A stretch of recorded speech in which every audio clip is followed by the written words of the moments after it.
The following is brought to you by the People's National Party. Make the trumpets play.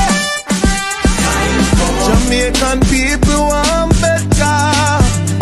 Economy coming like stormy weather. Ancestors are turning on them grave. They can tell me how we can do it together. When we look at the future of precipice, we see Jamaica needs the vision of the PNP. People said the bag of promises, them can't carry go shop. And the crime rate getting higher, wonder when it all goes down, comrades. Jamaican people want better. Economy coming like stormy weather. Ancestors are turning on them grave. We can tell me how. The proceeding was brought to you by the People's National. The scale of dealing with anti-corruption issues. So there is a learning curve that we are going through. What is important is that the government supports the development of the institution so it can accelerate very quickly on that learning curve and provide the resources so that they can move very quickly on the learning curve, and that the government does not intervene or interfere. And that message goes to the opposition as well. Leave the anti-corruption and policing agencies to do their jobs. I know why you come to me with that foolishness, you know. You elect a prime minister, and is a prime minister run the country. It is time we learn to hold our leaders accountable for their actions and stop making excuses for them. Stop making excuses. Otherwise, go elect the people who really run in the country. And I don't want the right stand that stupid argument. Hold the people you elect accountable and stop making excuses for them. Hello, welcome. Happy Tuesday to everyone. Happy Tuesday to those in television land. Happy Tuesday to our silent supporters. Happy Tuesday to everyone in the chat. Hoping everyone is having a wonderful start to the week so far. As usual, thank you so much for tuning in. And remember, guys, when you come in, thumbs up the live, share us out if you can. And if you're new to the channel, please show some support by subscribing. That will be greatly appreciated. This evening's topic, scammers and fraudsters, with your host, Mystic Sensation, which is Byron and Anne-Marie. We also have Pink Skew Green in studio, and we will be joined by Melting Pot and Mr. Ratigan later on. So I am going to do an umbrella welcome to everyone in the chat. So thank you again for tuning in, and a special shout out to our channel members and also to our moderators. Without any delay, I am going to hand over to Baron, who is going to start the discussion. Okay, yes, honey, thank you very much. And so far we have Spinks in studio, not wasting any time because we have a lot to say today. All right, without any delay, just bring Pinks for Pinks to meet and greet as usual. Yes, thank you, Lady Anne-Marie. Thank you, Uncle Byron, for having me here again another evening to have this conversation. Okay, I want to say good evening to all my Jamaicans, home and abroad. I want to say good evening to my comrade leader, to our chairman, chairwoman, Jen Sek, and our 63 candidates, despite the votes that they got. We love you all. To all our blood and fire comrades, everyone in the chat, and everyone who's watching this program this evening. And I would like to give a big shout out and good evening to everyone still in Northwest Region. We still have a battle to win. And I yield the floor, Uncle Byron. All right, thank you for that, Pinks. I am so happy, right, as it relates to the People's National Party success. Let me say that. And, you know, moving forward, right, we are going to have government, right, that has to have some, you know, consensus as it relates to good governance.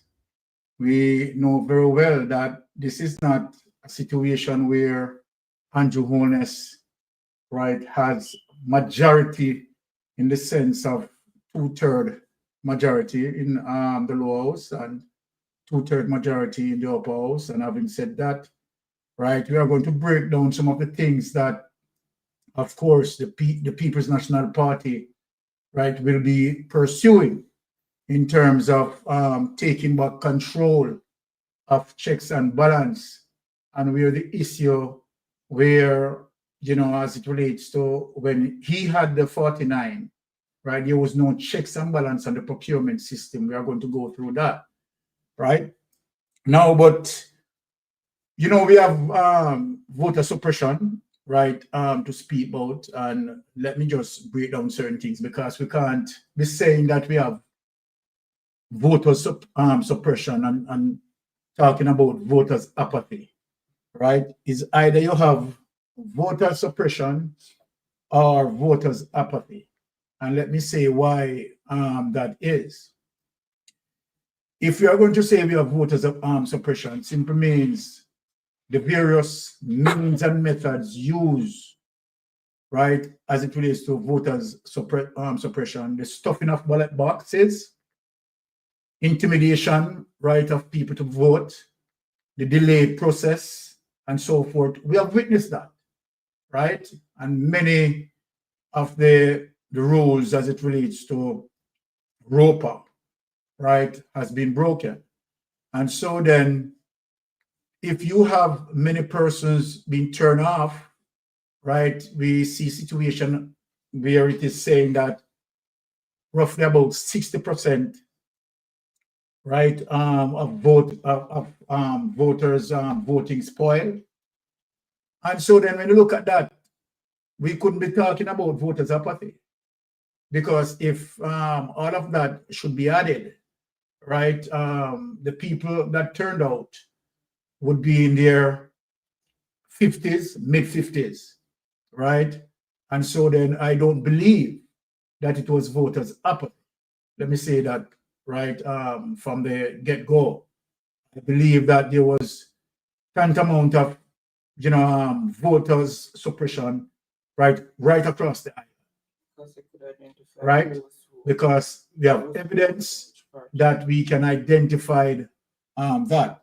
So what are we going to do going forward as it relates to this situation, right, that deny the People's National Party victory of, you know, taking over governance? So far, I'm going to show you as it relates to the Gleaner, what the Gleaner is saying, that the People's National Party to decide on magisterial recount. So I'm going to show you that for persons who, I have observed, you have a lot of persons asking, right, what the People's National Party is doing about all of that, right? We have to remember that due diligence have to take place. But from my dialogue with, you know, hierarchy members, right, I was told that the People's National Party, right, is pursuing along the line, right, some of these issues as it relates to magisterial recall. So not just that I wanted to hear it from me, I'm going to show you the paper as it relates to mainstream media, right, speaking on that issues as well. Without any delay, let us go to that to share the information with our people. PNP to decide on magisterial recount, and that is what we are going to discuss where that is concerned. We will be having Melting Pot coming shortly, Rattigan coming shortly in the space. So here it is, my people, my comrade, brothers and sisters, right, in terms of what the PNP is doing, currently doing, right? So PNP to decide on magisterial recounts, and this was Tuesday, September 9, 2025 at 1:45 p.m., which is today, all right? So the opposition People's National Party is to decide today whether to seek magisterial recounts in Trelawney, Northern and St. Catherine, right, East Central, where the party says the number of rejected ballots exceeded the margins of victory, and as such, right, they are going to pursue, right, for magisterial recount. So far, the verbiage is in the future tense, right? So we want to know if, right, they are actually doing it. The Trelawney Northern seat was retained by incumbent Jamaica Labour Party candidate Tova Hamilton, who polled 8,185 votes, to the PNP Dr. Wickham McNeil, who polled 7,820 votes, giving Hamilton a victory by 365 votes. Some 41.6% of eligible voters cast their ballots in the constituency. Eligible voters. However, a PNP spokesman told the Gleaner that the number of rejected ballots was around 500. And so then when they talk about 503.65, right, that exceeded, right, Hamilton victory. So let us talk about the 500 now. More than the margin of victory.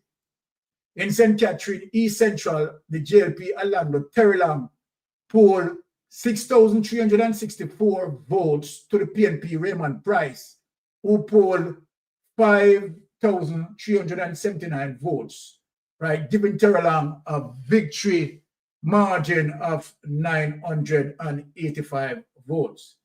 Some 37.8% of eligible voters turn out. The party spokesman told the Gleaner that this constituency is also being considered for a magisterial recount, as the rejected ballots numbered over 900. So take that away, honey. So that is what is on the horizon, my Jamaican people, as it relates to what the People's National Party is doing. Let us bring up Melting Pot. Before we go any further, let us have Melting Pot meet and greet, and then we bite into the issues. All right, Brother Melting Pot, right, opening batsman, right, please meet and greet, sir. Blessed love, my brothers and sisters. Greetings to one and all. You know, having a little bit of difficulty, but I worked through it. I know he was trying to get your answer, Byron, but yeah, you know, a little difficulty. All right. Again, once again, people, you know, just to incorporate the space with everyone and try to go through. You are very low, Melting Pot. You are low. You are very low. Very low. Disarray and shock at the outcome of the general election. Well, you know, we have some valid information tonight to project as well.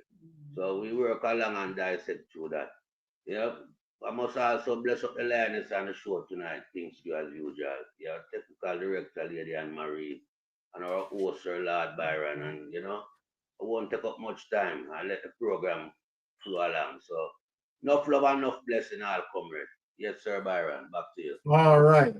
Thank you for that, Melting Pot. Let me just say Melting Pot so you can fix it in the meantime. Your audio is very low. So if you can adjust your audio. Right. So when we call upon you again, you have a nice sounding audio there. Margaret in the chat was saying that her mother died in 2020 and her name still came on the list. So what Margaret is saying in the chat there, that her mother died in 2020 and her name reappeared on the voters list. So these are some of the things that been happening. Right. Solid. Let us get into my Jamaican people. Let me tell you something. We have some, you know, healthy topics that we are going to discuss as it relates to, you know, the People's National Party having, right, 28 powerful members, and hence we are going to. Brother Rattigan is in the space. We are going to get in some of that in terms of some of the changes that will be taking place. It is not going to be right the previous administration as it relates to Andrew has 49 and the PNP has 14, and so then the PNP has no talk, right? Can't do nothing and so forth and so forth, right? And so then we're going to see checks and balance and integrity. We are going to hold this government, right, feet to the fire. Without any delay, let us again bring up Brother Rattigan, right, to meet and greet his people. Brother Rattigan, are you there? Okay, Brother Rattigan has not come through as yet. Okay, let us bring up Brother Rattigan to meet and greet wonderful people. Right, Brother Rattigan? Mic check, mic check, mic check. Can you hear me? Yes. Oh, yes, loud and powerful, Okay, and ready for tonight, man. All right, thanks. Big up yourself, big up yourself. Melting pot. Hey, melting pot, today, not driving at the middle of nowhere. I'm going to see a sign. I know it's a melting pot. I go back when I got to take a picture of it. You know, my mind all day long and I come and see the police. I'm going to say, I take a picture and send it to you. But big up yourself, yeah, sir. Brother. Lady Anne-Marie, Lord Byron, and all of the people, and all of the family members, friends, every well-wishers, everybody in the chat and in the listening and viewing audience. Pleasure to be here. All right. Now, we have no time to waste. We are going to get into the serious matters at hand.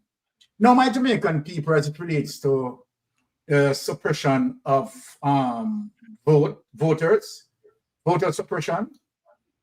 Now we are going to get into Andrew One's history, right? And where we have seen, you know, a precise pattern of Andrew One's wrongdoing. So we are going to get into that, right? And deals with that accordingly. Let us get into the next document, the corrupt origin of Andrew's career, that document. Yes. Let us get into this, because we are not going to waste any time. We have a lot of clips to cover, and we are going to cover all clips tonight, but I want to show people, right, the history. Right, could you adjust this on it? Right, and then, because we have the court document as well, right, to prove what we are presenting here, right? Everything that we are presenting here, right, is outlined in the court document that we have. Now here it is, the corrupt origins of Andrew's career, December 18, 1997 general election. So the reason why we are referring back or referencing, right, this history is to what, based on what happened as it relates to Paul Buchanan and how we have seen how Andrew, right, just all of a sudden, Paul Buchanan was leading him, right? You have glitches, and then all of a sudden, Andrew Holness overtook Paul Buchanan. And we are going to get into some deep dive, right, as it relates to my investigation and get to the possible source of who caused this disruption. So people stand by for that. As I said, we are going to get to the possible source, right, that may have caused this disruption. Now, December 18, 1997 general election. At just 25 years old, Andrew ran as the JLP candidate for St. Andrew West Central, challenging Warren Blake of the People's National Party. After the initial count, Andrew was projected as the winner.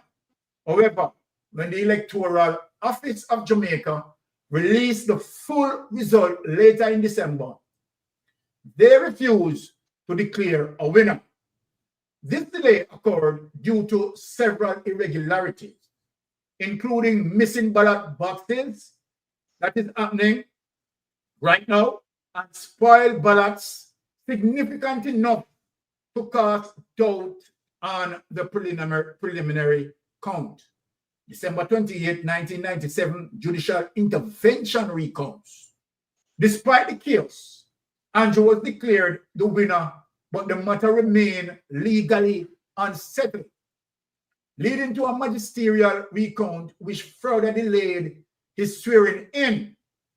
In March 1998, the election court declared the initial election void, ordering a re-election held on 26th of March. In that re-election, Warren Blake of the PNP was declared the winner. Take that away. So why are we going there? Right? We want Paul Buchanan to pursue this particular course of action. And from my, probing, right, I think Paul Buchanan and the People's National Party are doing just that. So, comrades, be patient, right? And let me say this. This will not prevent him from swearing in, right? Because as it relates to the prime ministership.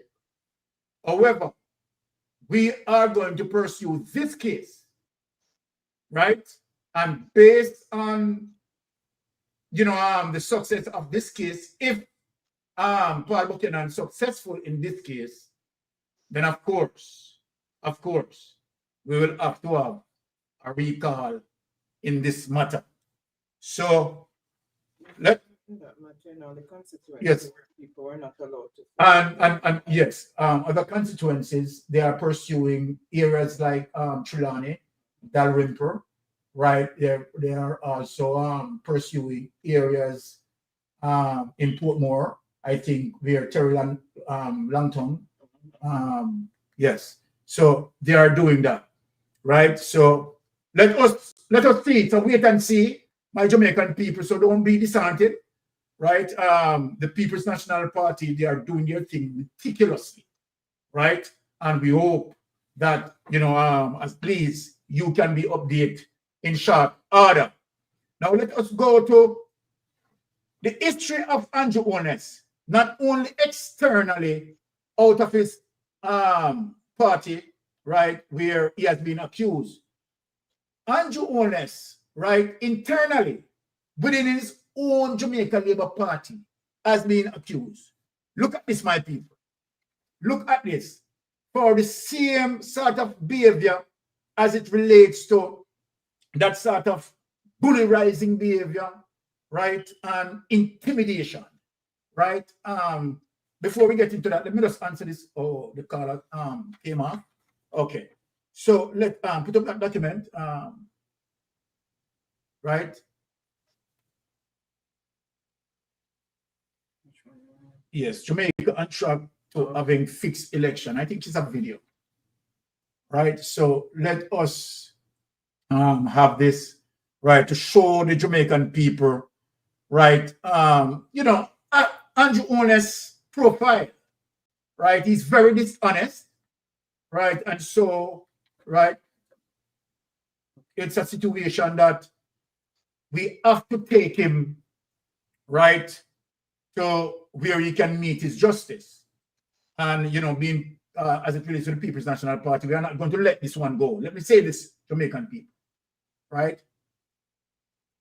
Ready? Yes. So let's just play that clip. Okay. All right. Hold on. Let me just answer this person. And then no more calls. And then no more calls after this. People.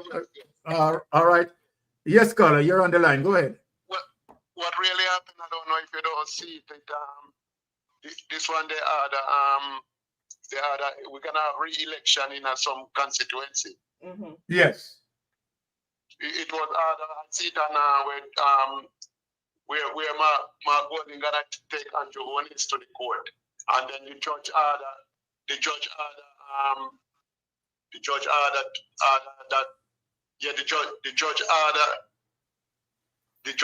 to have re-election in several constituencies. Wow. Okay. So I see that, so that's why I tell you, because that's true. I don't hear you say anything like that. I tell you that's what I see. I hear it too and talk to my TV, and it is real. Okay. Yeah, so just that I can let you know. So it's real. So it's gonna go to court, but the judge ordered a re-election in several constituencies. Okay, well, I mean And that. if it's going to go to court, how it's ordered already. Yeah. Going to go to court, so how the judge ordered it already, and it's going to go. No, that's what they say. It's sure. It's sure. You can go and tap to my TV and you will see where he put up. Mark Golding, it say Mark Golding taking him to court, and then the judge ordered election in several constituencies. Okay, all right.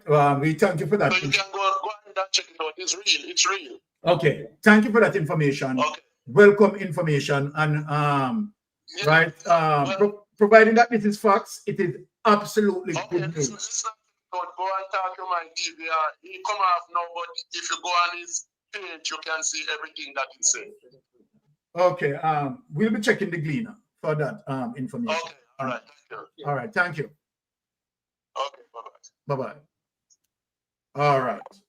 So okay, based on what he said, as it relates to what Talk to Mine featured, right? But I mean, you know how Mystic Sensation does his thing.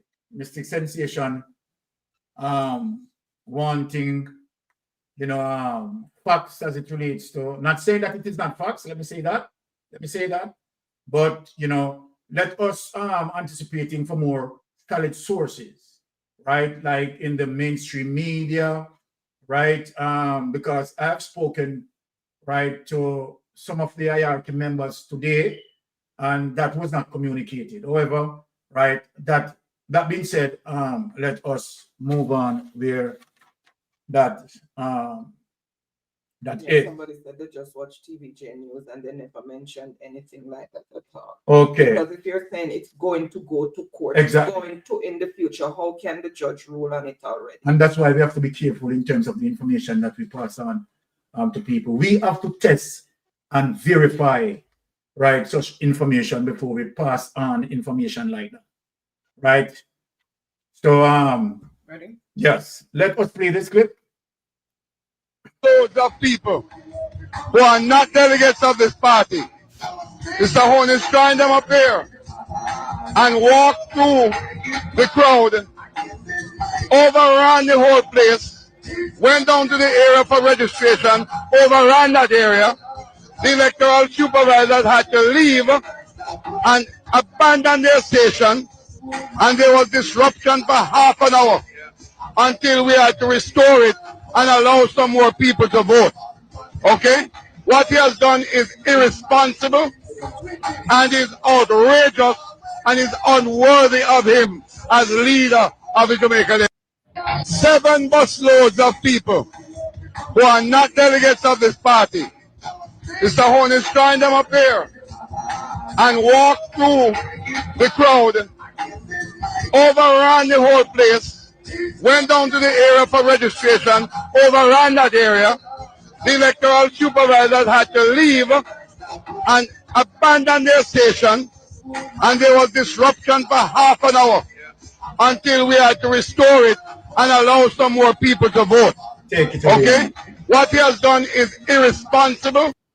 So I just want to play that, right, to show the burden of proof against against Andrew Warner, right, as it relates to his, you know, behavior, right, his criminal activities, right, he's a very dishonest person, right, and many of the things that he has been accused of, right, you have strong evidence suggesting that he indeed done these things, right? He is a very extremely corrupted person. So now, without any delay, I want to bring in the opening batsman, right, as it relates to the background that you are giving, right, relating to Andrew Holness, what he had done in 1997, right, what he had done in his internal election between him and Adli Shah, right, where Adli Shah is speaking that really and truly, based on his behavior, this man is not worthy to become, right, the leader, right, of Jamaica. That has been communicated out of the mouth of Adli Shah, right? Evidence. And what we are seeing now, melting pot, the very same behavior as it relates to Andrew Owners and Juliet Owners, the same overrun behavior, the same pattern of behavior, and hence we are not going to allow him to get away with it. What say you on the matter, Melting Pot? My take on the matter is that Andrew Willis has brought everything that Seaga taught him, how to bully and win election, you know, how to constitute chaos in a constituency on election day, and all the other shenanigans that goes along with stealing election. Andrew know all right, yeah? And Deadman Mackenzie know all of it as well. So both of them collaborate, you know, and, you know, formulate how to steal the election, not just in his constituency, but in other constituency as well. They use the same formula, but they use it in so many different parts that, you know, you might not think that is the same, you know, other stream it coming from. Yeah. So we see all what they go on with, yeah. But as you rightly point out, showing that clip as it relates to him up at National Arena, you know, and listening to what Ardisha said. Yeah, and as you go back as well to the graphic information that you put up with the election in 1997. Yeah, yeah. We saw exactly the same pattern of behavior, you know, stealing election is what Andrew Willis is known to do. Because being around Edward Seaga, he would have learned all of these things. Because in 1980, that's what Seaga did. You understand? In terms of disrupting the society, yeah, prior to the election and on the day of the election. That was what he did. So Andrew Willis carried out the same practice. I mean, when you have a leadership party and your opponent, yeah, can make mention of you not being fit to lead. Well, I mean, that is just a rubber stamp on what we've been saying. But Ardisha said it because when he overran the National Arena with 7 busload of people, right? That was just mad chaos, and we saw the people in the live video, the workers who were scampering for their life, as if they were being attacked by some alien. So we know what Andrew Willis do. And I mean, Andrew Willis, we know that him lost that seat because we have the numbers here, you know.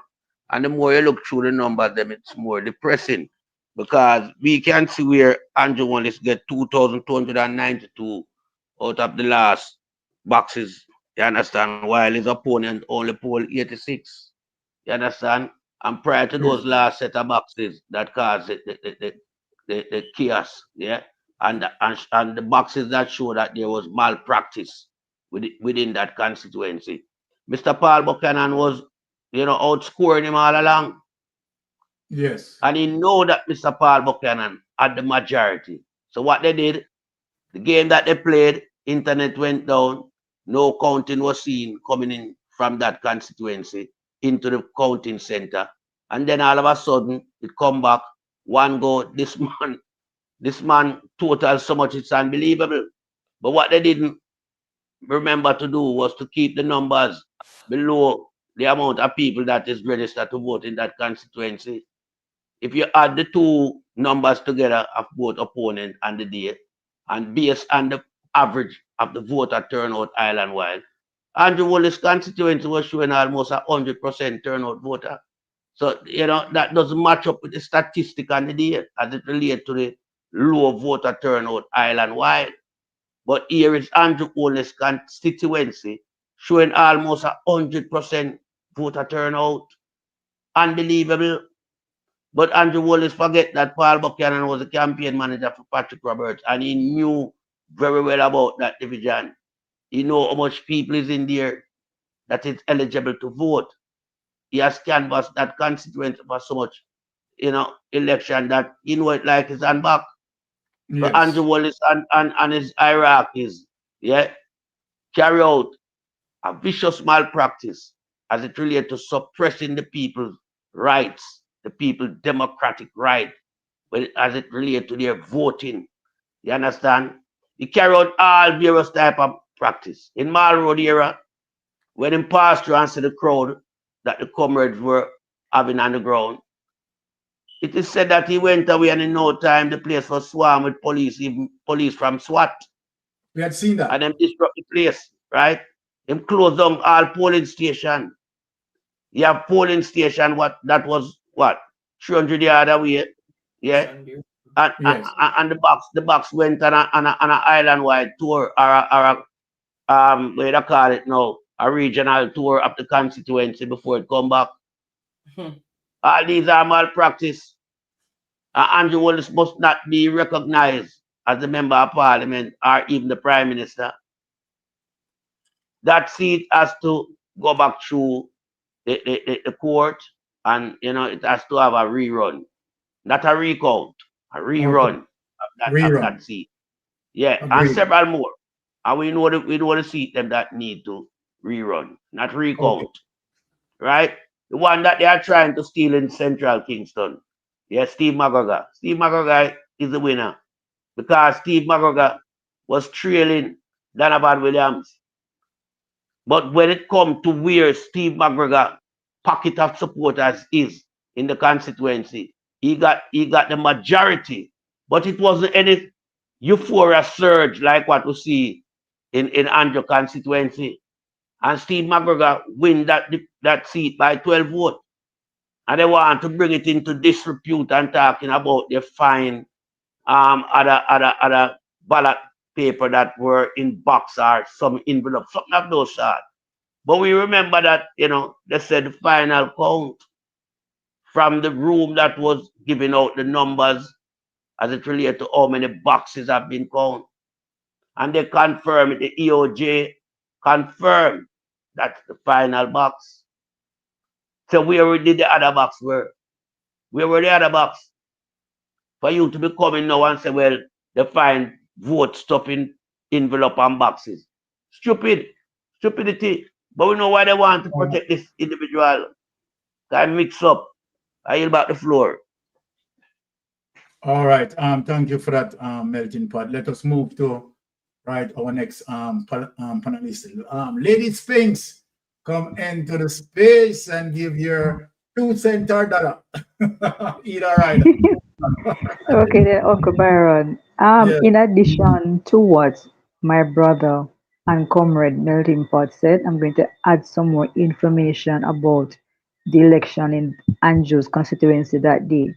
Remember, Jamaicans, that the polling station at the Pentecostal Basic School, that the voting was stopped, and Yes. only 4 boxes came out of that polling station. All right, and most of those boxes, the counts for those votes were for Buchanan.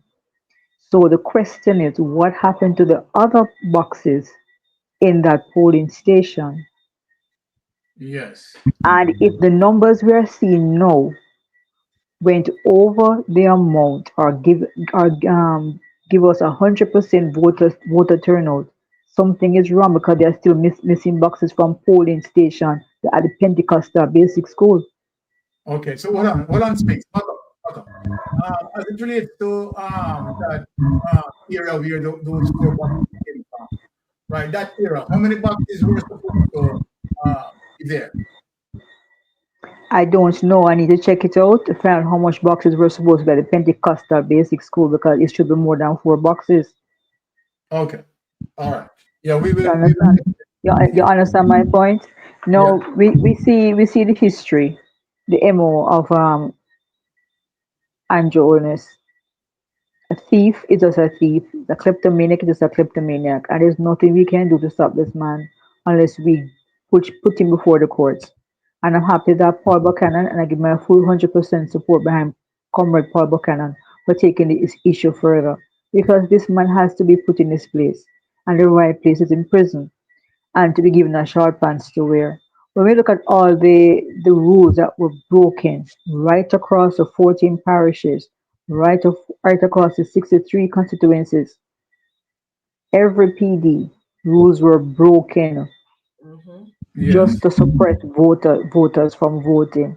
In North Trelawney, I got a report that many of the people who counted the votes were saying that if the X touched the line, it's a spoiled ballot. All these little rules did not make any sense and was not given to the rest of us.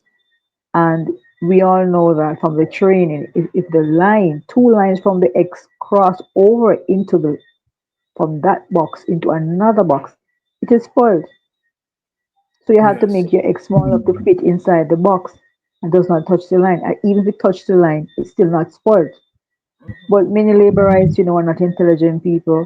So, and then it's obvious right across 14 parishes on election day. The EOJ were objective people. They were leaning towards the Jamaican Labour Party because my personal experience on election day told me so. Okay, when I went Yeah. in, somebody was inside there in a EOJ white shirt telling me that my name was not on the list. And when you hear the same story being repeated throughout other polling stations from other people who are voters, it's obviously they had a list of laborites standing there. Somebody stand there with a list of laborite voters, and if your name is not on the list, they tell you that your vote is not there when your vote is there. So even that trick, and the other trick that they use that day is that before voters were told to wear neutral colors to go and vote. This election, GLP changed the rules. You can wear your colors, but not the logo of the party that you're voting for. And what happened is that on election day, many comrades were turned away while many laborites were pushed at front of lines so that they could vote. And that's another method of voter suppression. It goes to show that Andrew will do anything to stay in power, and he does not know what it is to be a good leader because a good leader leads by example. Andrew only leads by words and not by actions. He's a hypocrite. He has broken every rule. We have seen it from day one when he became leader of the Jamaica Labour Party, when he went up against Alder Shaw. We have all seen that video. He's even suppressed the votes in to become leader of his own party. So therefore, it's something he has been practicing for a long time. And if we continue in this country like this, we will not be any better. And this is one of the reasons I put my full support behind our comrade Paul Buchanan in pushing this matter to court and seeing victory because the numbers do not add up. I am wondering sometimes if it's the mayor of Portland did the maths for that constituency because it doesn't add up. We Okay. know what 100% is, All and we right. know to work our maths on this side of the aisle. I yield the floor to you, Uncle Byron. All right. Let me go to Brother Ratty. But before we go to Brother Ratty, I've seen the background as it relates to right Andrew Warner's history of outrightly stealing right the election, right using all sort of methods, all sort of means to execute voter suppression, right? And so then as it relates to what he had done then, right, we see the same repeated behavior now as it relates to the recent general election that gone by. What say you on the matter, Brother Ratty? Well, if you weren't sure about the the ways of Andrew Holness, now you know that he's steadfast, he's a fighter, and that's what it's going to take to defeat him. You have to fight back. The 1997 election, they had the election and they had 2 redos. So it actually was 3 elections. The last one they did last one they did 4 polling stations only. But still, people voted 3 times in that election. And he was declared ultimately the winner at the end.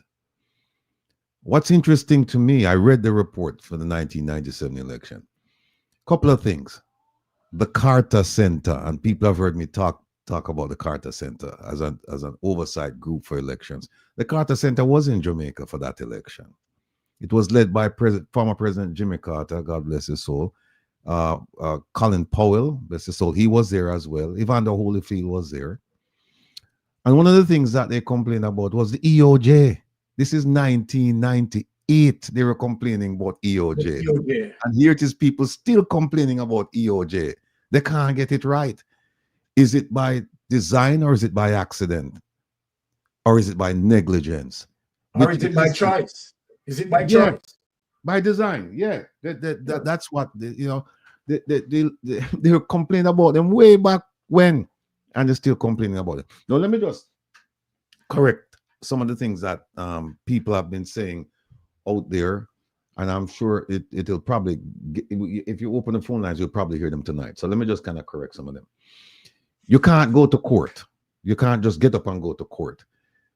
When an election is announced, it triggers something called a constituted, what do call it? It's constituted authority. Constituted authority under section 44A of the ROPA, Representation of the People Act. And that body is the body that they look at the miscarriage of justice. They look at the anomalies. They look at all the election issues. They look at it, and it's made up of 5 people. 3 of them, I believe, they're from the Electoral Commission, and 2 of them appointed by the Governor General, one of whom must be a retired judge, and the other is a member of the Governor General's Privy Council. Those 5 people. You bring your complaint to them. If you bring it in a timely fashion while the election is going on, they can stop the election. But most of the issues you're going to find out after the election. Some of them you find out during. They can stop the election. If it's after, what they'll do is they'll look at it and then they'll petition they have something called an election court.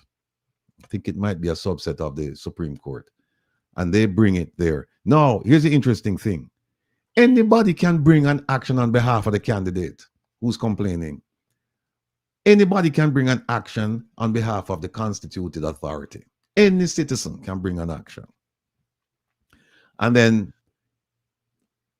they look at it and they make a decision. Now, there are a couple things that you can do. One of them is you can look at the numbers. Like Melting Pot was saying, you look at the turnout in the Prime Minister's constituency, and then you look at it nationwide, and you see that it's about 30-something%, and then in his, it's almost 100%. That's an anomaly. Something is wrong there. So you can do it based on numbers. You can also, like that. Another example is if you lost by a small margin, then they have something called a magisterial count. But here's the thing: if you lost by, and you can always ask from a magisterial count. But if you lost by 2,000 and you only have like 20 ballots in that you're contesting, it doesn't make any sense to have a magisterial count, because even if you're allowed the 20 ballots, you will lose. You can do it by numbers, but you can also do it by procedures. For example, if people are standing in line at 5 o'clock waiting to vote and are turned away because they said the polling station closed, you don't need any numbers for that. Just the act in and of itself can cause a do-over. Recall. Another one is under ROPA, you cannot congregate in front of the polling station. You have to be at least 100, I think it's 100 meters away. So if you have videos of people standing there, and I've seen videos of people standing in front of the polling station wearing green, it's intimidating to somebody who's going to be wearing orange to come to vote. They're not going to do it when they see a big crowd out there.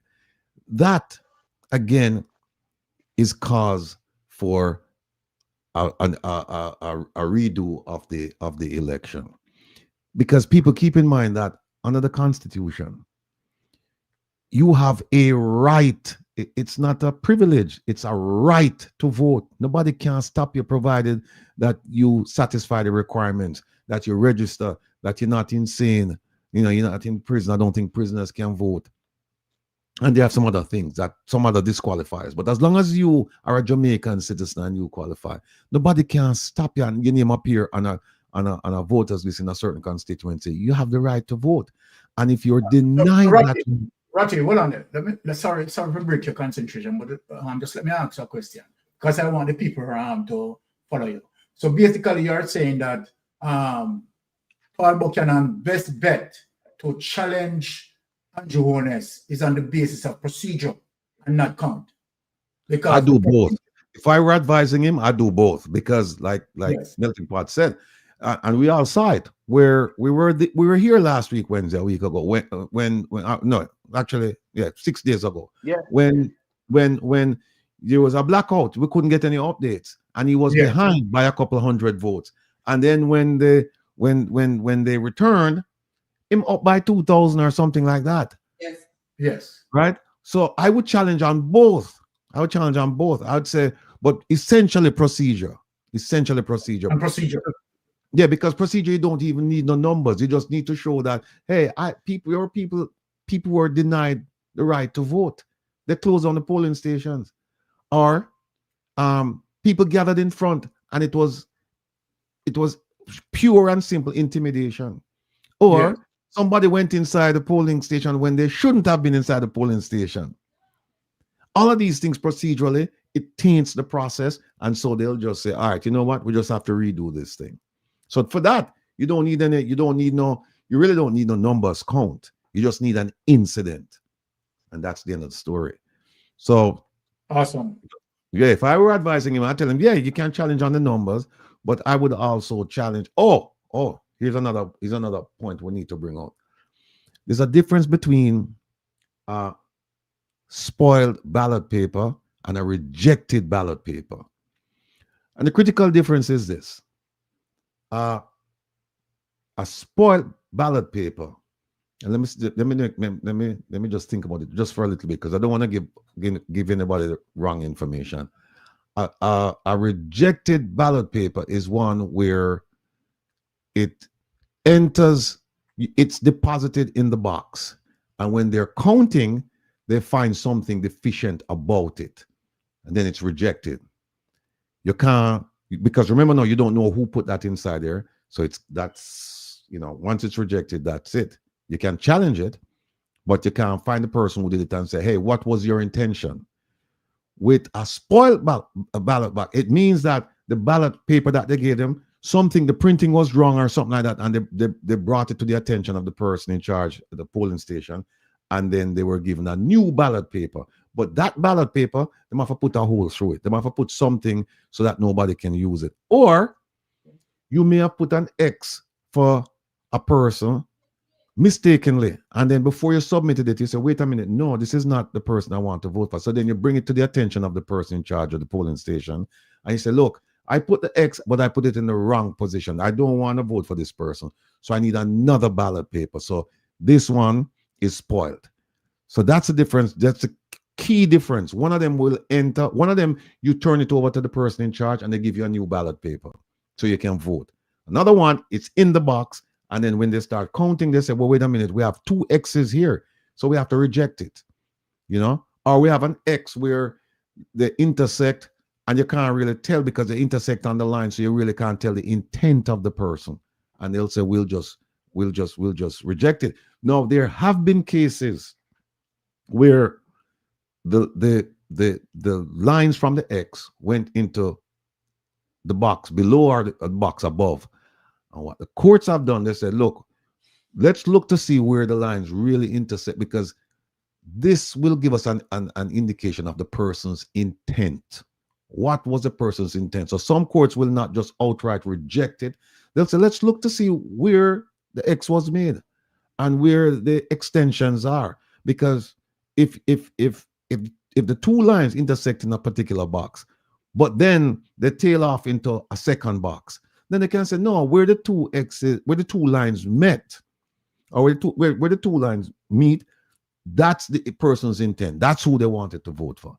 So this area of law is, and if you read the ROPA, it's kind of convoluted. It needs to be refined, and I'm kind of surprised that they don't have a cadre of lawyers in Jamaica that they specialize in election law. Like in America, they have some lawyers, that's all they do. Maybe because they have elections all the time. But that's what they do. They have election lawyers. And I just hope that somebody will recognize the absence of that in Jamaica and do something about it. But if you have any questions, I'm here. I'll just answer you to the best of my ability. All right. Thank you, Ratty, for that. Yeah, we have several questions to ask Ratty, but on the next clip that we are going to play, right? Jamaica, the next two clips that I'm going to present, right, is going to be a wake-up call for many of us, right? And let me say this. We are going to show how Andrew owners get to manipulate the procurement process, right, as it relates to him oversight. Because I am just getting to know, getting to aware that the People's National Party did not have oversight, right, on several things as it relates to Andrew owners shifting, right, the committee, right, the responsibility from the opposition. I never even know that Andrew owners had done that. And so then, when we see all sort of procurement misstep, the People's National Party was blind. People in the funny. This is what Andrew owners had done. And you know the two persons who vie for that? Warmington. And guess who? Matthew Samuda. People stand by. Right? We're going to break this. Unbelievable. But before we break that, I am going to play the first clip to show you how much Bruce Golding had warned Andrew owners, warned Andrew owners, right, to execute good governance. But I think Andrew owners disappoint Bruce, and so it's a crying shame. I want you to look at this. Let us play this first clip where this is concerned. Jamaica is going to surprise on the second information that I'm going to provide. Now it's, you know, it's very, you know, serious in terms of how Andrew owners really, you know, showing people clearly that he's just a criminal. I can't say it any better. Bruce Golding did tell Andrew Holness, remember Jamaicans. Of public goodwill. He has exhibited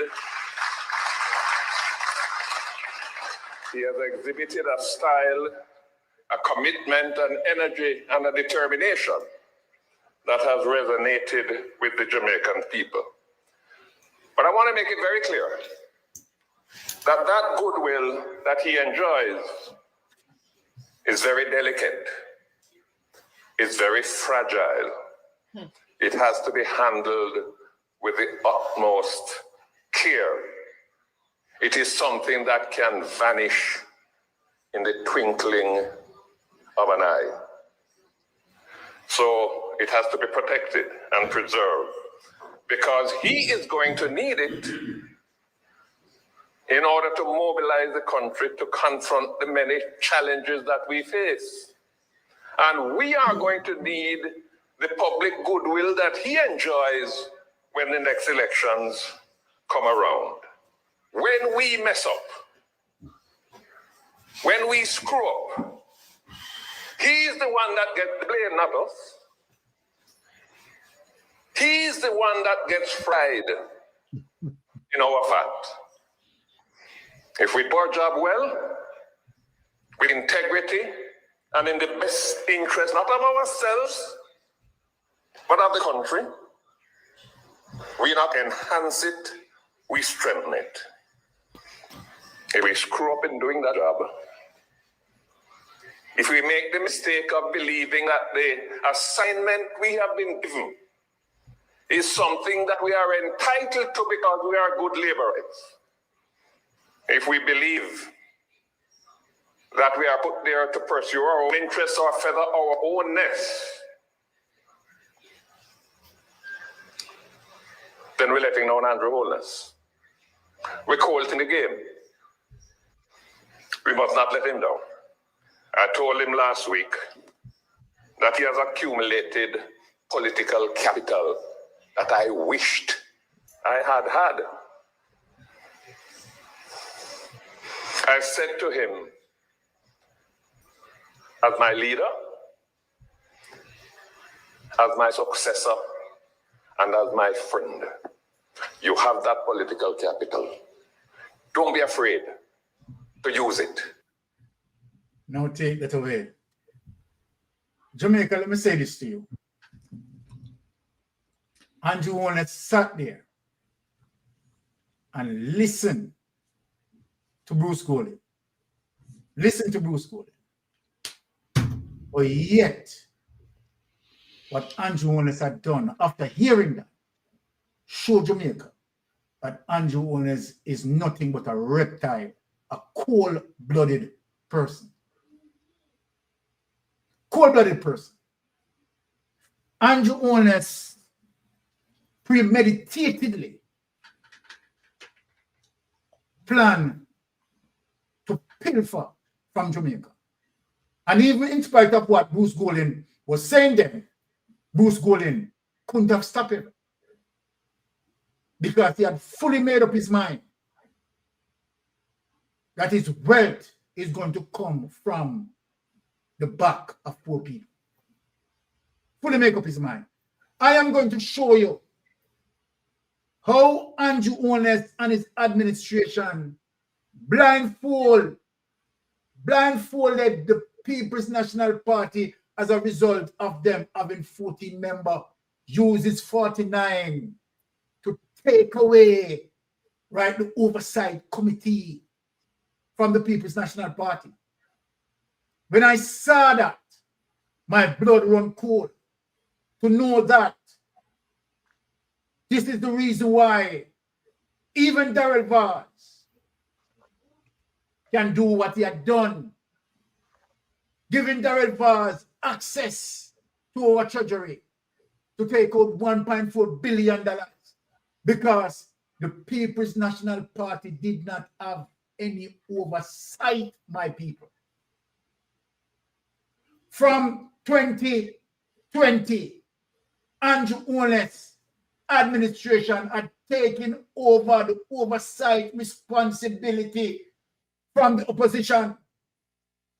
It is parliamentary standard operating procedure that the opposition must have this checks and balance. It is coming from way back when. But 2020, Andrew Holness took it away from the People's National Party because he has the majority power. That's why, Jamaican people, listen to me. That's why this time around is fundamentally different. And this time around, we have to give thanks to Comrade Leader Mark Golding. Let me say this before I get to the document and show Jamaica people. I heard some people, some little squabbles about leadership. None can question Mark Golding leadership in terms of what Mark Golding had done. So let me put that out there. Don't even bother think of it. None.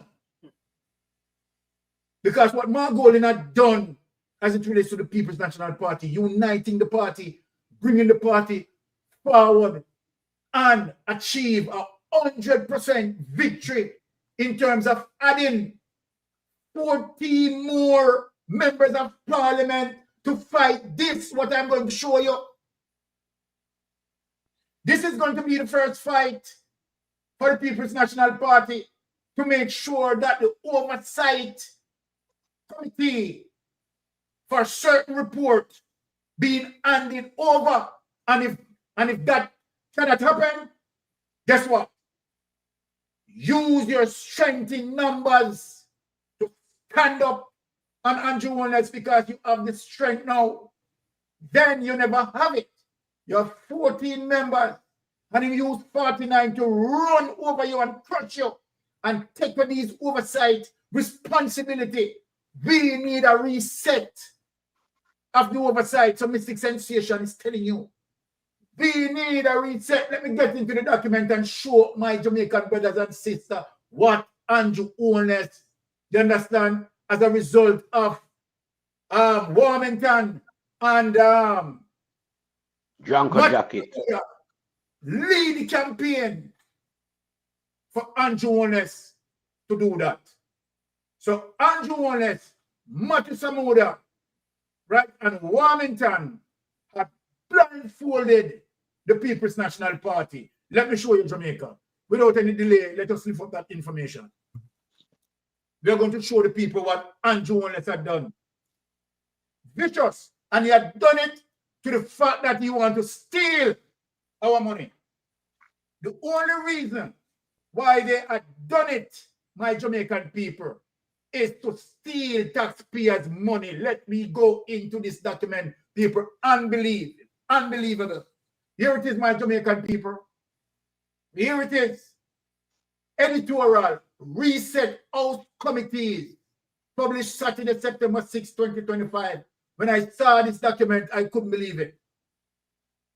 Now, here it is. When the new parliament convenes soon, in the aftermath of this week's general election, this newspaper, which is Gleaner, looks forward to Prime Minister Andrew Holness moving quickly to do what, my Jamaican people? To repair an error of his last administration. We are going to show you the error, what the Gleaner paper is talking about, what the Gleaner is talking about. That Andrew Holness need to reset it. But guess what? This time around, 28 members, him have hell to pay. Now, look at these people. He must return the chairmanship of parliamentary committees to opposition members of the House and instruct his Jamaica Labour Party GLP legislators to robustly participate in rather than frustrate the work of the committees. You don't understand, people? Let us read that over again for better understanding. Right? What is the mission is? And what PNP mission should be, and what the 28 mission should be. He must, Andrew Holness, return the chairmanship of parliamentary committees to opposition members of the House and instruct his Jamaica Labour Party legislator to robustly participate in rather than frustrate the work of the committees. Now, they could get in deeper, my Jamaican people. Here's the reason why you need to do it. The reason why you need to do it because such a move will be good for Parliament oversight of the executive and contribute to lifting the quality of governance, especially on the context of the Prime Minister's Holness, Jamaica Labour Party within a third consecutive term in government, and the PM's warning to the team to avoid arrogance, which is a real danger of power and longevity thereof. And Holness, you are telling people to avoid arrogance. We know who you are. You understand? You talk to the left side of your mouth. You understand? And do something else. Because we reach all of this, you're full of arrogance. Right? And that's why you have done this. That's why you have taken away the responsibility.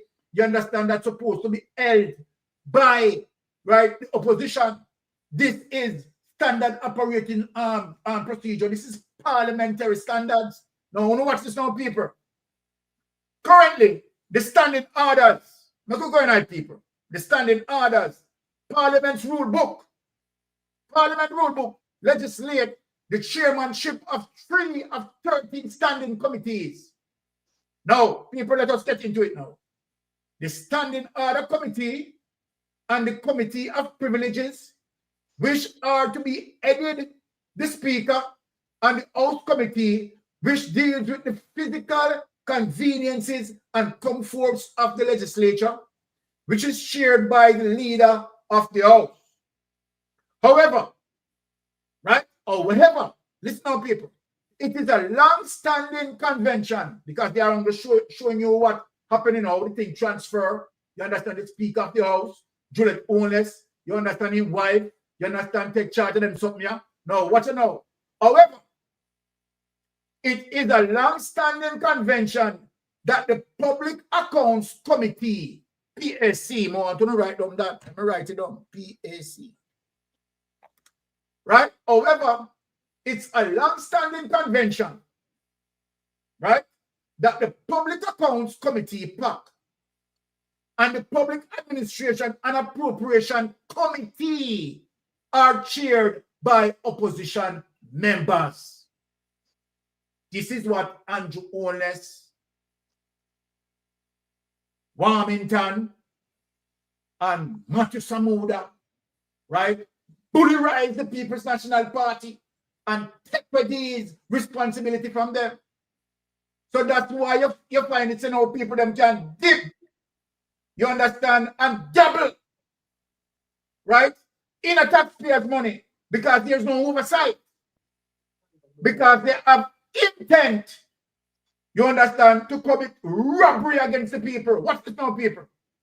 The PSC, which review reports by the Auditor General as well as financial statement by public bodies, on the hear that, people?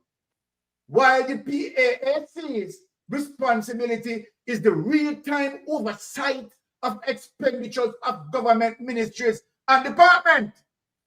That's why the People's National Party can't say, as it relates to have a better understanding how Darrell Barr spend the money and how many monies, you understand, being looped through the system, because the People's National Party have no such responsibility. The Jamaica Labour Party had taken this from them. Long-standing practices. You know, watch this now, people. Well, I'm not done yet, you know. We're not done yet, people. Watch this. However, parliamentary opposition chairmanship was extended to the other committees during the 2007 to 2011 administration of Bruce Golding. So Bruce Golding carried it through. And I want you to understand the reporting. Dr. Owen's predecessors as leader of the JLP. It continued during the Portia Simpson's People's National Party. So Portia Simpson carried through. So just imagine. Bruce Golding obeyed, carried through, right? Because Bruce Golding never have no plan for thief. Portia Simpson obeyed, carried through, because Portia Simpson did not have no plan for thief. You know watch this now, people. During the Portia Simpson People's National Party administration 2012 to 2016. But here and now, people now, see the thief them come in and now, the big criminal them come in, the kleptomania come in, remember you know, from 1997, the man mix up, you know. So you know, them come in with thief in intention. Yeah? And from 1990, from in the 1990s, you understand him mix up in a criminality, you know. Has it related to Seaga in a Finsack and Dan Crawford and them more, show you the history where everything will come from it. So him can't wait. You understand? People blind the People's National Party eye and dig out the Integrity Commission eye as it relates to Section 53, subsection 3. Them can't speak and nothing went do. You understand? Unless you understand the table in a parliament and Wolpa tag a war around Wolpa suppression and Wolpa delay tactics and rare blah blah. This goes to show you that Andrew Holness is a living criminal. But here now, people, but began to fall under the stress after the Dr. Holness JLP returned to office in 2016. See the people? Because fly the gate and let in the pirate. The gate fly now. The pirate come in. Now watch this now. Everything start break down. 2 years into Dr. Holness administration, his party's usual parliamentary talking house, Everett Warmington. This nasty man here. This nasty man here. This man here would have mashed up Jamaica. Let me read it over. 2 years into Dr. Holness administration, his party usually parliamentary talking house and pit bull. Right? How sort of dog to him name. Everett Warmington call for the reversal of the arrangement. You know, you're out of them, right? But they want teeth, you know. They want teeth, you know. They want to start a big robbery So Everett Warmington, right, decided that, okay, all right, this will reverse. We don't want the PNP them to know what we are doing. Look at the thing, Jamaica. We don't want the PNP them to know what we are doing. You understand? What about move aside for? From them. Everett Warmington called for the reversal of the arrangement in the face of an outcry by civil society organizations. The government retreated because, guess what?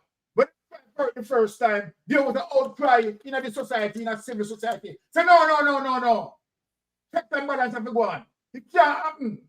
Everyone will tell you want to keep taxpayer money. It can't happen. Put him up. And so then in cool down, in calm down. Now watch this now.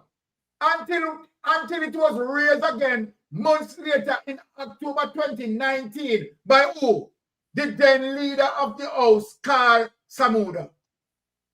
Want to hear that, people? Right? Want to hear that, people? The government, Mr. Samuda said at the time, hear him argument. And that's why you rub up the Mombasa grass. That's why you rub up the Mombasa grass. Now, here's the thing now. The government, Mr. Samuda said at the time, felt strongly that committees that deal with policies of the government members are properly to be chaired by the government members. You hear him out of that? Check that balance. You can't, Mr. Samuda, right? Thief of criminal. They go upon thieving work. And the same criminal them, they investigate themselves. Yes.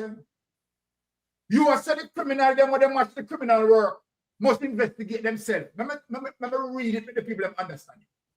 The government, Mr. Samuda said at the time, felt strongly that committees that deal with policies of the government members are properly to be chaired by government members because the PNP nothing know what go on. The opposition will looking at the business. The opposition will say we are much works and they will put me to shame. Hear this again now, people. Public outcry again, cause and earth. Because Samuda, you're wrong. Samuda, you and the bulldog wrong. You and Warmington wrong. You want to unleash criminality in the government. You don't want no oversight. That's when procurement gone wrong. The opposition of no. So the blind opposition, we never know so the blind opposition. About me buck up in this year.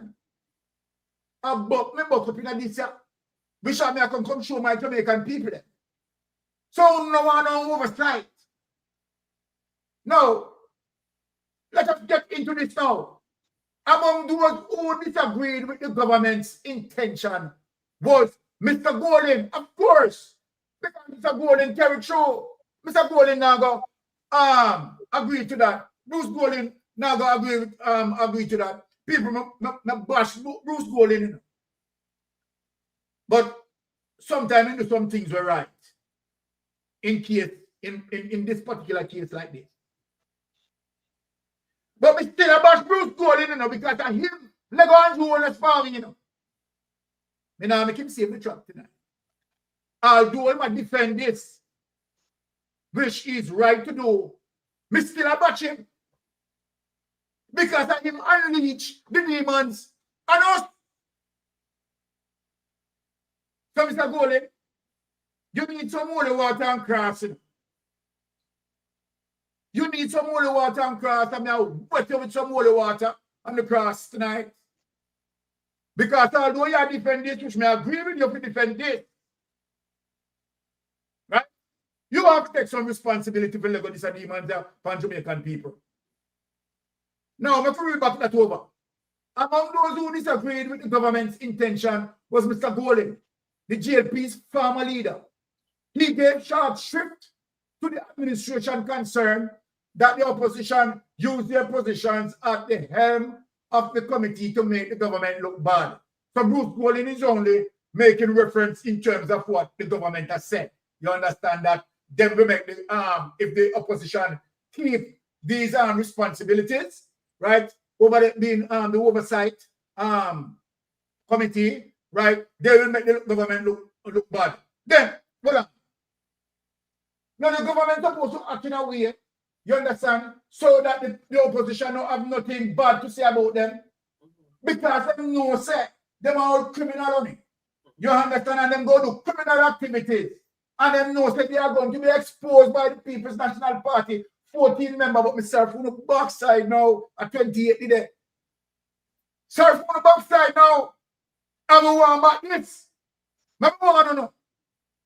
We want back this. This is the first fight of the day, you know. So we start phone, you know. Okay, all right. There is, of course, the possibility that the opposition chairman will use her position to embarrass the government. But you have Bruce Golding said, but such is the trust and interplay of parliamentary democracy. Of course, Mr. Golding wrote in this newspaper, it is the responsibility of the government to seek to ensure that there is nothing about which it can be embarrassed. And Jamaica people, you see what them do there? And embarrassment swarm them. The Integrity Commission, you understand, have about 11 of them under them gun. And all criminality all across the board, my God. So at this time, they run from him. They don't want the People's National Party have any oversight of these things and call them out on it. So them come up with all of them hanky-panky. Take this responsibility from the People's National Party. Execute Section 53, subsection. Boy, Andrew Honest, real criminal. Boy, I don't like Andrew Honest. Boy, trust me, I have to take off my glasses. You're a real chess player. You are a real chess player. But me leave it to melting pot, Pinks and Rattigan. When me hand them over to you, hand you over to them. That is what checks and balances are about. Exactly. Let me read that back over. It is the responsibility of the government to seek to ensure that there is nothing about which it can be embarrassed. Come on, Jamaican people. That is what checks and balances are about. But they don't want no checks and balance people. They don't want nothing named checks and balance. Them are kleptocratic government, you know. Fingers cynic, fingers sticky fingers. And all of them running across the board. Right? Thief general election. You understand? Defranchise people. Like, oh my God, so toxic. But read see the evidence here. Unfortunately, that wasn't the end of the matter.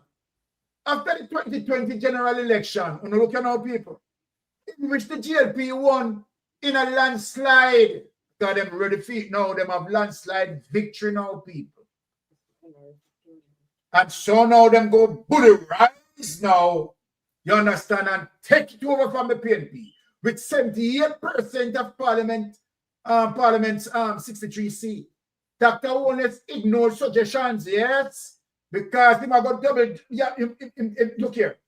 Remember, you know, he mixed up long time for me in the 90s, you know. You understand? And him, I said, treasury and the trickery, you know, here now. Dr. Owens ignored suggestions that he maintain the convention and entrench it in the standing orders. Them want him, you know, people. Them want him, you know, but him not, he's not about that. When you see Bruce Golding talk to him in the previous clip on the show, the opposition, the Prime Minister complained, spent most of their time on the PAC. You hearing people? You hear what I'm saying? You hear what I'm saying here? The opposition, the Prime Minister complained, spent most of their time on the PAC, and the PAC, presumably where the most juicy, embarrassing issues were likely to emerge. And almost none on the other committees that he argued was to the detriment of a broader oversight of government, including review of policies from the administration might gain advantage. Criminal. Criminal people. Criminal. One more one to know say Andrew Wallace is a criminal. See there? Here what I'm talking about to avoiding embarrassment. You don't need if you do the right thing. If you do the right thing. You don't need for further embarrassment, Andrew Wallace. If you do the right thing, you won't end up. You understand where the IC the onto right now? If you do the right thing, you're not going to deal with voter suppression, boss. Remember, stand over here alone and talk about you, you know. Hardly shall talk about you, you know. Hardly shall say, Jamaica must ensure that you shouldn't be the government, you know. You shouldn't be prime minister, you know. Hardly shall say you shouldn't be even the leader of the Jamaica Labour Party, you know. And we say that, you know.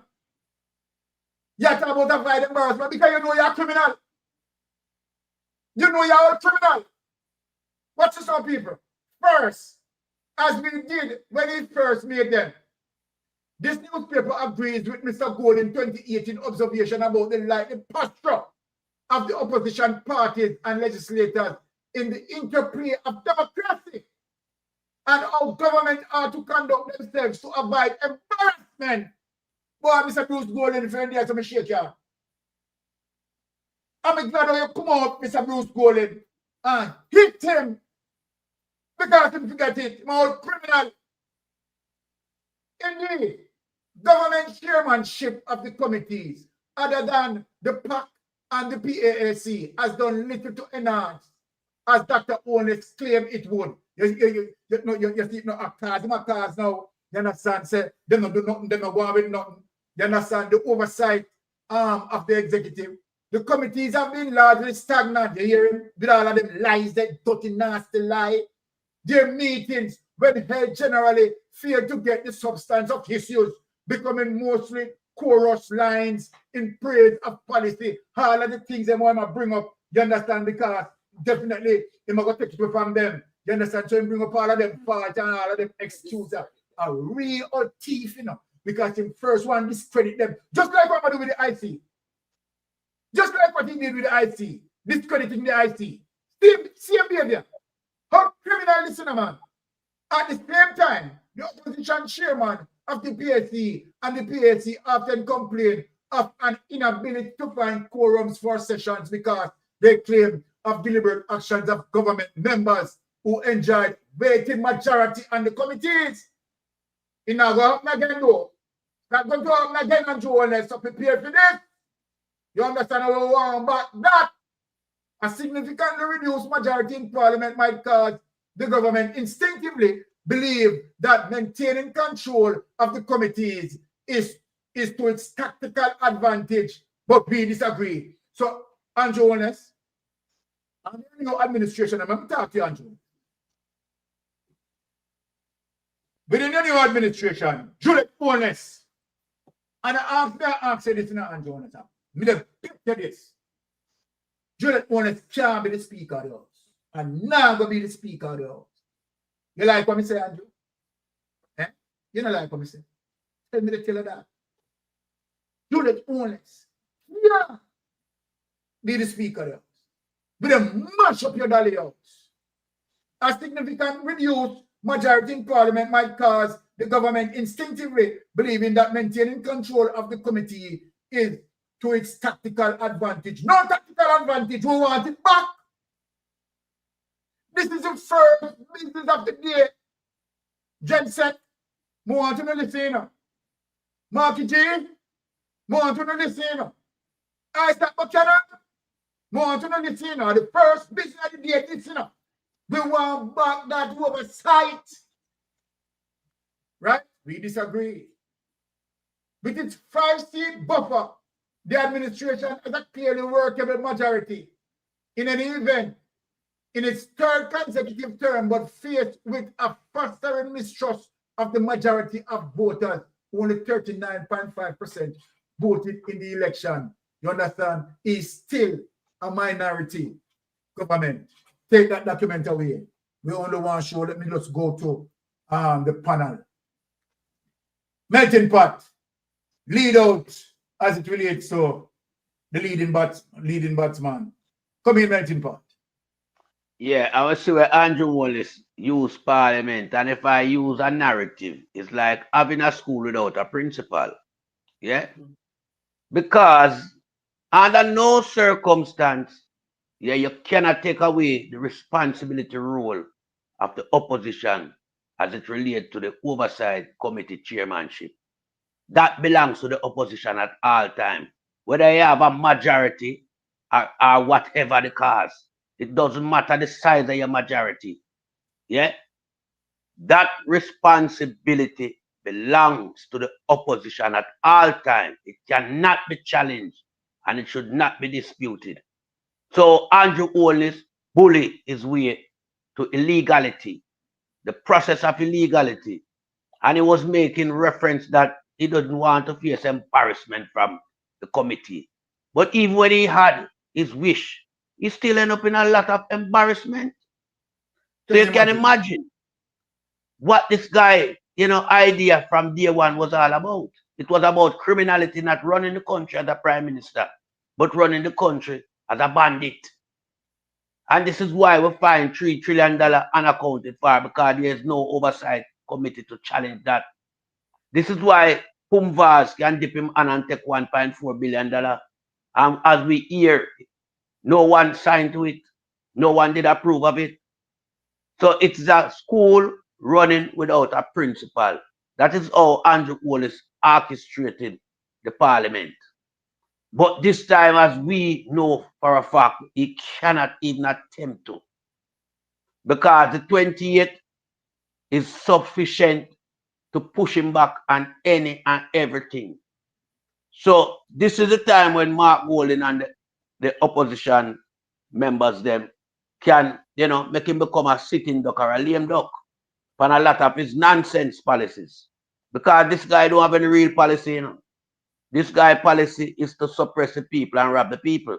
He has never governed the country in a way that would enhance growth and development. Andrew Holness has never sent his foreign affairs minister to go abroad and bring job back. We don't say anything like that. But yet still is one of the most wealthiest cabinet, GLP cabinet, is one of the most wealthiest cabinet in CARICOM as it relates to their wealth that they amass from taxpayers' money, not through work and salary. It's through skullduggery and trickery. Yeah. So this time, as we know, he cannot even attempt to orchestrate such a plan. His wife will never be the Speaker of the House anymore. Because that constitutes to a lot of illegality, Yeah, because whenever she gets anything, she has to send it to the Oversight Committee. She has the Speaker of the House never speak on anything that's been presented to her. She always stops short of what she's supposed to do, which is her responsibility to speak on these things, but instead send it to the Oversight Committee, which she is a member of the Oversight Committee. So if you are a member of the Oversight Committee, why when you get document from the Integrity Commission, you have to send it to the Oversight Committee? So they just show you an unbalance in Parliament that stack up against the People's National Party. But this time, because we put it out there now, a lot of people listen now, know exactly what the role and responsibility of the opposition in Parliament is. If there's one responsibility them have, is to chair the Oversight Committee. You can't take that away from them, but you bully them and take it for the last time, and you get away with it. But I mean, the gleaner now is pointing out to you to make sure now you take away yourself from that arrogance table where you sit around and put back yourself in a neutral position. You must act like the Prime Minister and carry out the role and responsibility of the Prime Minister. And you must make sure know that the opposition have what is rightfully their responsibility role in Parliament. Because you must have an oversight committee to watch over your action and your behavior along with your fellow members from your cabinet. It can't be that you guys alone just continue to run Jamaica down a slippery slope. But yet still nobody can say, hey, look, you need to stop what you're doing. You need to give some, responsibility where this is concerned. We need to know what is happening here. No, we don't have any accountability for these guys for the past 5 years, but now it's coming back. So Andrew Wallace now, him can't put through nothing in a parliament anymore again to destroy the country. Him have to behave in a more respectful manner. That is if him have any, but him have to try to get some this time around. And going forward, we know that he will not be the same Andrew Wallace. So him have to show a different leadership style. Him not no quality, you know. But the style when run with for the last 5 years, the dictatorship, him have to change up that. So I want to see him going perform now in a new role. Because we not allow him to do what him do. We know how damaging it is to Jamaica economy. Because these guys were just sitting there robbing, not working. Them never have any inclination that them going to work to build the country. The only inclination with them have from day one was to go in and do all the wrongdoings that we see them do to amass them wealth. So we have to stop that. And I know Mark Golding and the General Secretary of the party will make sure know that this time they make sure hold on to what is rightfully there as it will relate to their strength in Parliament. And I yield back the floor. All right. Thank you for that, melting pot. Without any hesitation, being speak. Ladies and Yes, thank you, Uncle Byron. all right. I have 4 points to make before I deal with the issue on the right now. Somebody said earlier about dead people still names are still being appearing on the voters list. Someone made a comment earlier about dead people still being on the voters list. The reason is this: because the family members did not do their civic duty and make a report to the EOJ with the right documents, the required documents to deal with the issue and remove the person's name. So every Jamaican, if you have a dead person whose name is still on the voters list, it is your responsibility as the relative to make the application to the EOJ office to have the person's name removed. Simple as that. And I must point out that Jamaicans must remember that our comrade Paul Buchanan, during his campaign, he was harassed a lot. He had several vehicles damaged and broken into. Electoral information was stolen from him more than one time. And when it comes to many of the votes inside the boxes right across the nation, people were putting in empty ballots. What I'm talking about, they neither put a X beside the head or the bell. Now, let me ask Bodygun, my comrade brother, a question. How legal is it for a JLP member of parliament, since they're in government, to withhold funds for a PNP member of parliament or a councillor? That's the question. How legal is it for them to withhold funds? Because we have seen this happening many, many times and affecting the production and the forward movement of many Jamaicans here. Now we know that Warmington and another several members of parliament advocated for this removal of oversight committee from the opposition to have a voice here. Now it's like you're trying to run a nation. Alabama, Henry Morgan, and the entire Pirates of the Caribbean in charge of the kitty. And if you have a treasurer who has a chemical dependency, then you'll realize that whatever they take is whatever we have to deal with. And the overspending, the gambling, corruption, and so forth. And I give the floor to you, Uncle Byron. Okay, but take down with the mic. It's like you have an answer, something like that. It's given up. Oh, I must say, add this to it. What I find very coincidental is we have 28 PNP members of parliament. No, we have Andrew having 28 bank accounts. And when you think about it, the CMU situation with Roy Reid and his friends is actually 28 bank accounts. So we see the recurring number of 28 right here throughout our history. And Bruce did all the talking and gave Andrew a lot of advice, but Bruce is no better person to give advice to Andrew because we all endured what he did to with the Bruce situation in Jamaica. We all know what Bruce did when he did everything to move phone, everything just to make Dudus not leave the country. And what the stress it put Jamaica through for several weeks of what was happening in Tivoli Gardens.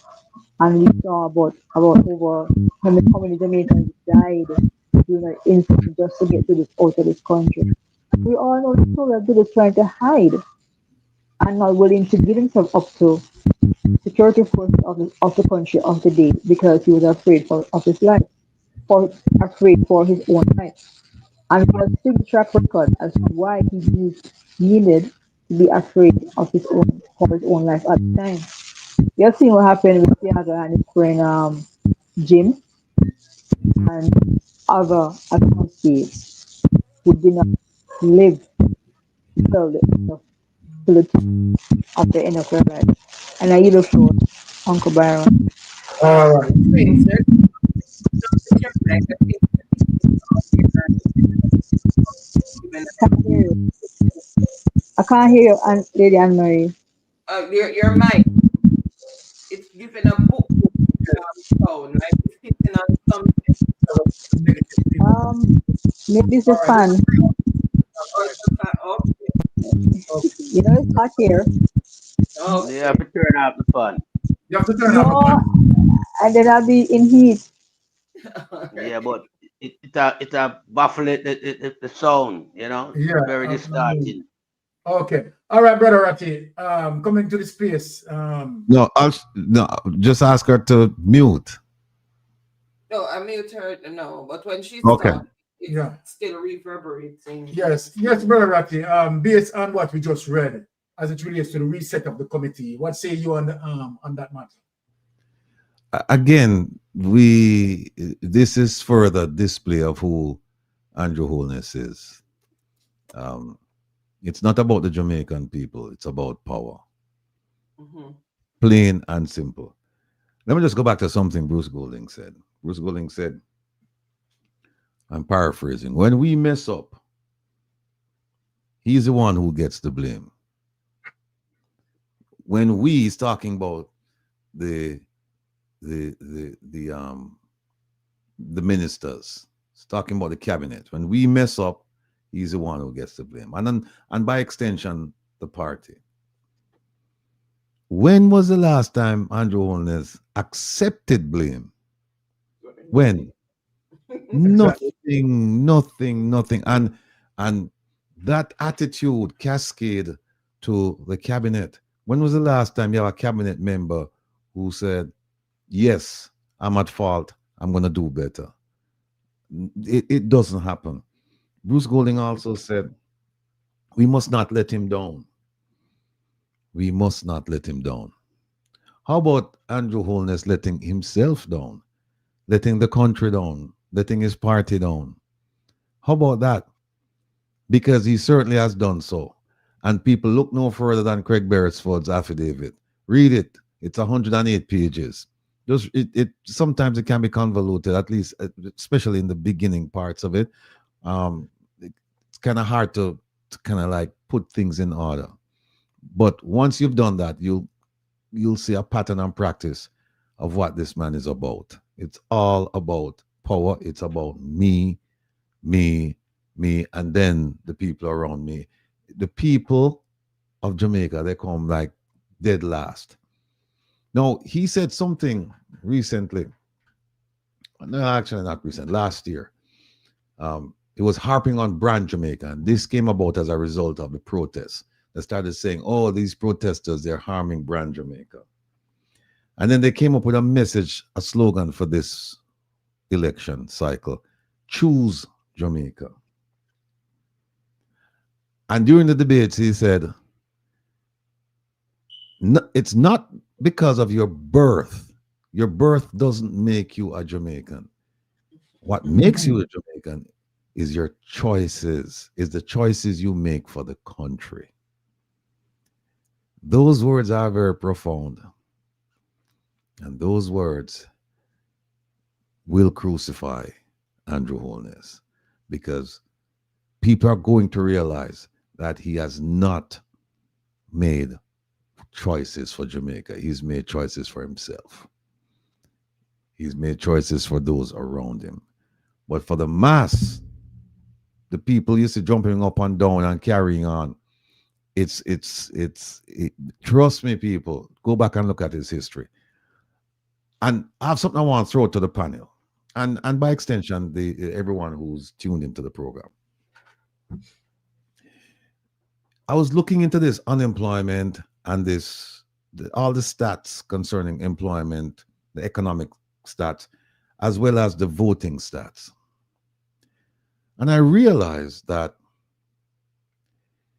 those stats are a subset of your population. So, if you don't know what your population is, then those stats are incorrect. And here's what I do know.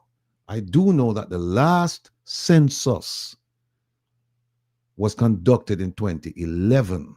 I believe it's supposed to be conducted every 10 years. It was supposed to be conducted just about the COVID time period.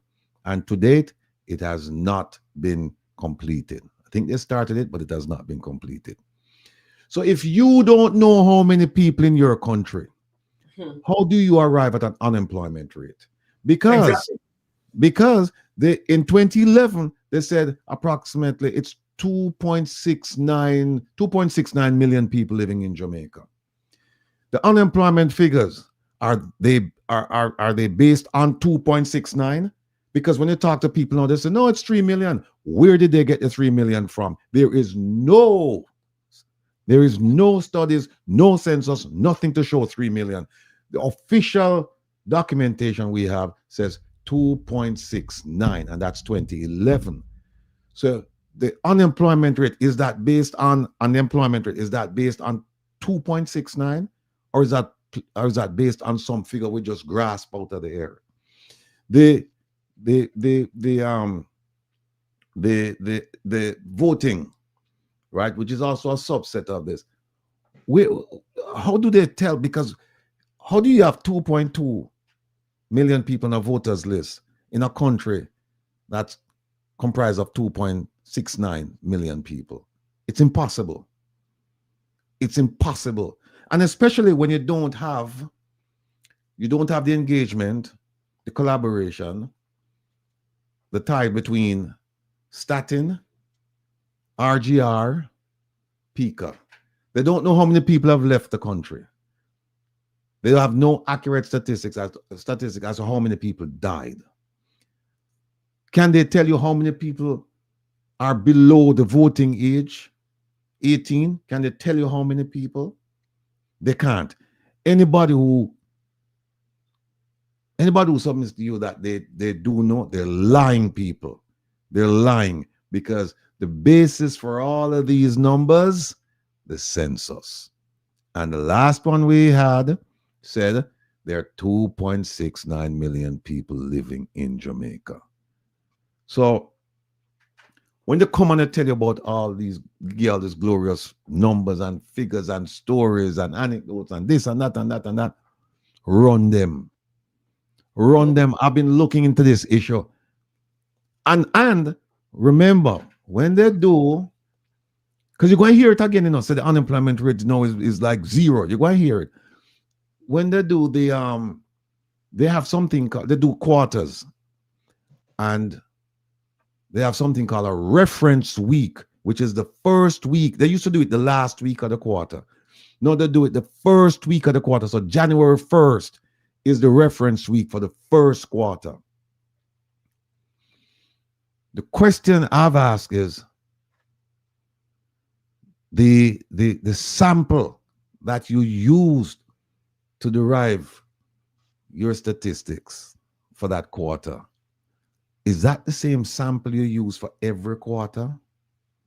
What is the number? Who are these people?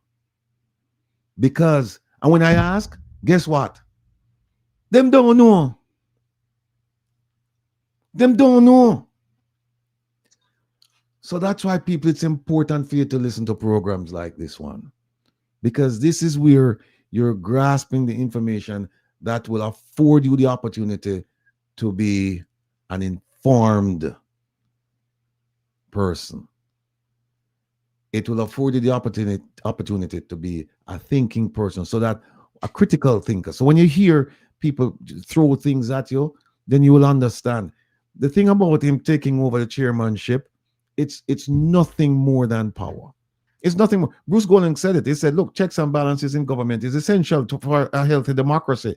And when you say, I don't want them, I just want my people alone to run the thing, then, and that's one of the flaws of this bastardized Westminster system. That's one of the flaws. That you cross that line first, you have all the power in the world. Except that you have more power when you have 49-14. You have less power when you have what we have now. Because now you can ram stuff through. Some things that require a simple majority, yes, they're still gonna get it done because they have the majority. For now, because I truly believe, based on the races I'm looking at, I truly believe that the constituted authority, that they will call for a do-over. And you see, when you do a do-over, guess what got now?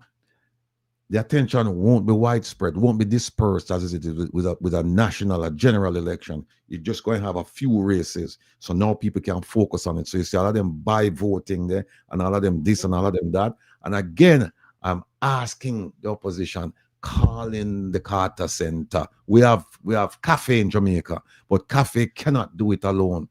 And in fact, CAFE just started doing, the first time CAFE exercised oversight was in 1997.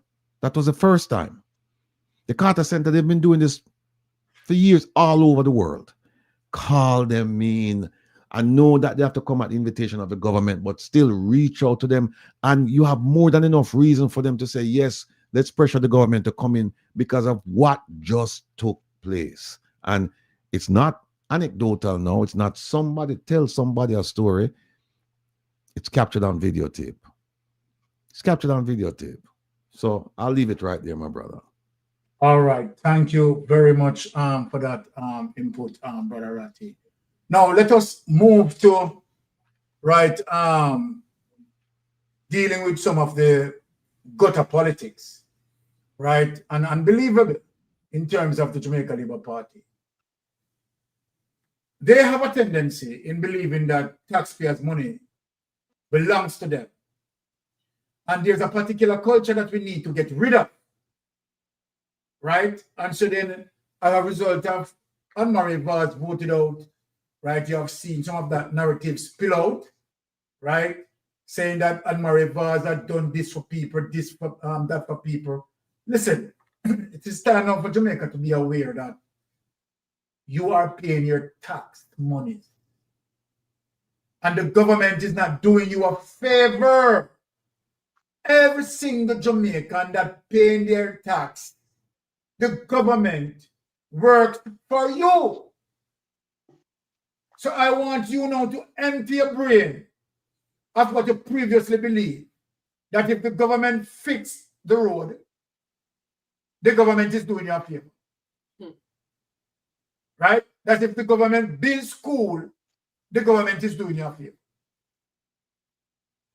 The government, right, is administering on your behalf.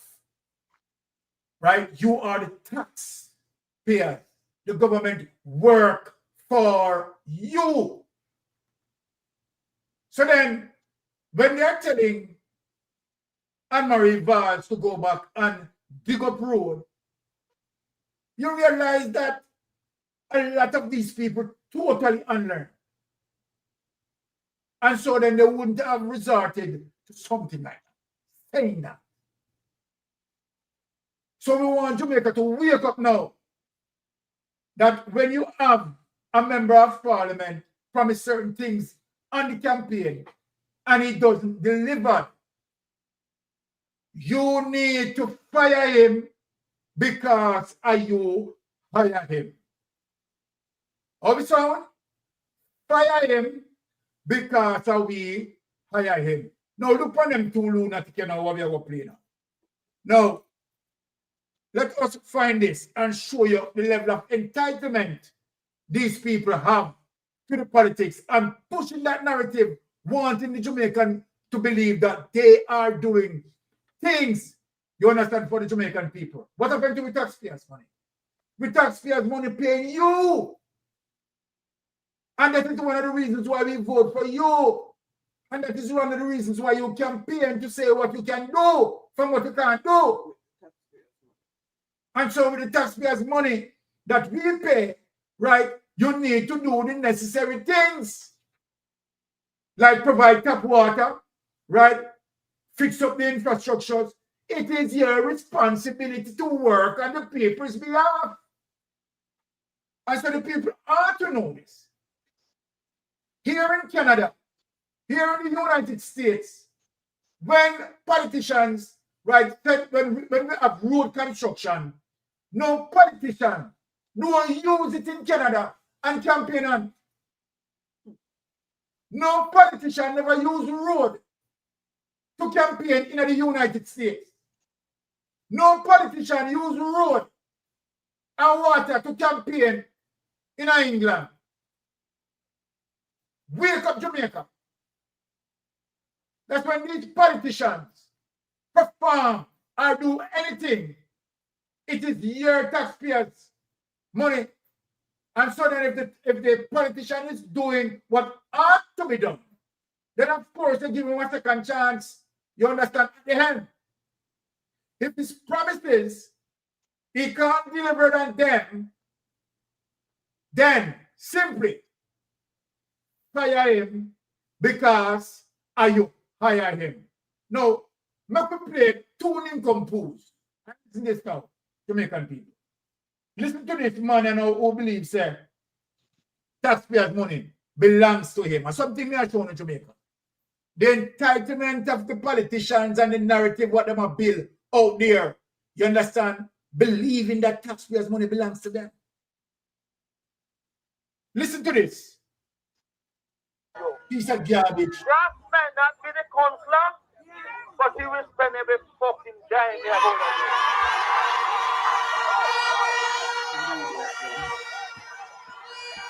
When you read that, they jump up. Hey, hey, hey. Look at that. He might be not be the consent name, but he been charged. Right now, I intend to put personal location down there. Extra location. To show them who's in charge. Big and large. Brass line alone.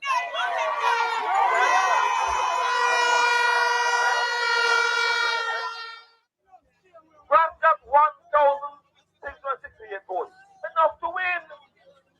More than what we got in last election. But these men in general, these laborers still him down. But me in charge, yes, sir.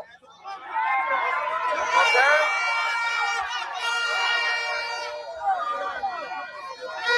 Listen right now. I'm a minister of work. I'm a member of parliament. Now PFP council going to spend my money. Take him away.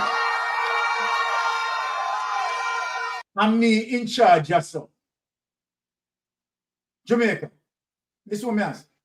You hear what I'm saying? You hear what I'm saying? I'm me in charge, yes, sir. I know PNP councillor. I go spend my money. Only the level of ignorance and trust me. And what hurt me most of all The dons surround him. Hey, and they shout and they lift him up and applaud him. People, the level of, hey, the backwardness of them people are. If Wilmington was in the United States, was in England and America, was in the United States, England or Canada, and make a statement like that, I put my head on the block, you wouldn't have a job. Jamaica, you must know your self-worth. And you must understand civics. You must understand politics. A lot of people are voting and don't understand the politics. And this is what's wrong with Jamaica. They don't understand nothing about governance. And so then any piece of shithole can come and show rubbish like this and tell them in them ears. Now, look on the, listen to the next clip. Listen to the next clip, Jamaica. The level of backwardness. Listen to this, my Jamaican people. Good morning. Please do not worry on yourself. Miss Vaz, him no win, but he still a go work. He still a go do the road. He still a go do the urban center. He still a go do everything because ISAT now get no money for spend.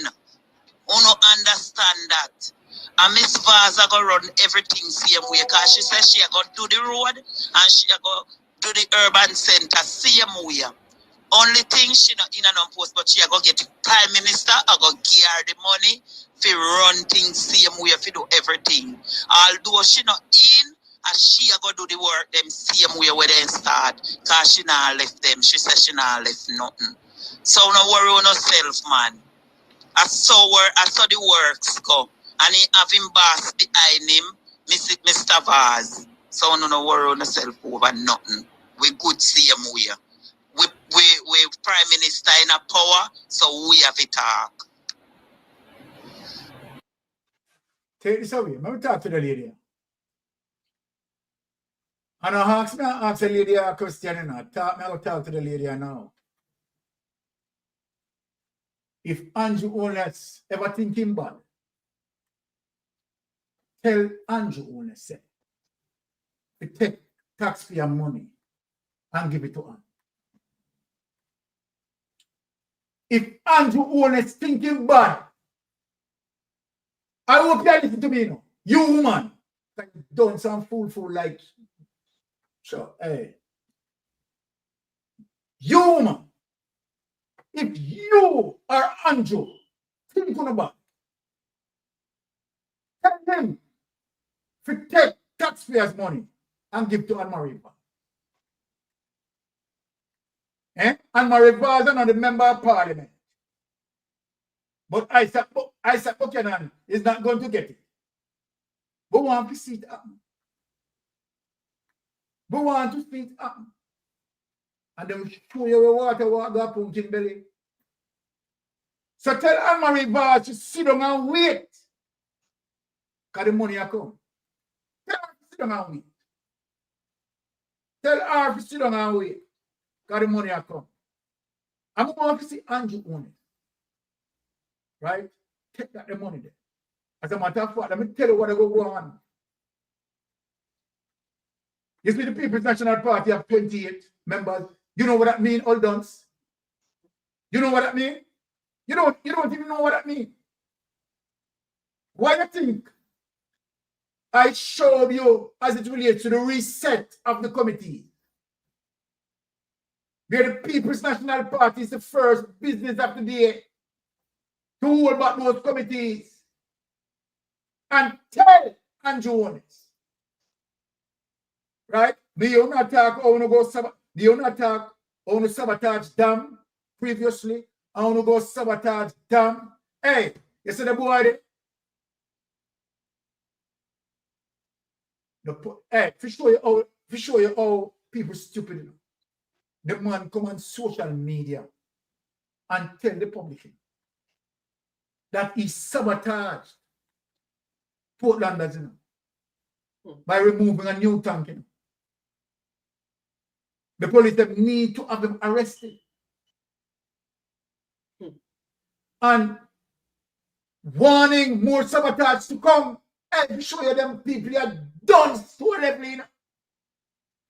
The man informed on himself. Inconvenience himself and him people. But look, you know, I hope you anticipate the judgment to come in to show you how appear them a people for the Jamaica Labour Party. The man came out and tell the entire social media that he sabotaged Portland. And them a plan for dynamite. And them a plan now for dynamite. Can you believe it, people? Can you believe it? So then, he's now saying that he will do anything not to make ISAT BUCHANAN succeed. Are you tell Jamaican people that, you know? Are you tell Jamaican people that? Without any further delay, let me just bring in the open batsman. Take it away, open batsman. Yeah, we have to look on them nasty people, you know. Because I see how ignorant and arrogant they are. And how evil they are to the fellow Jamaican. The labor rights them I'm talking about.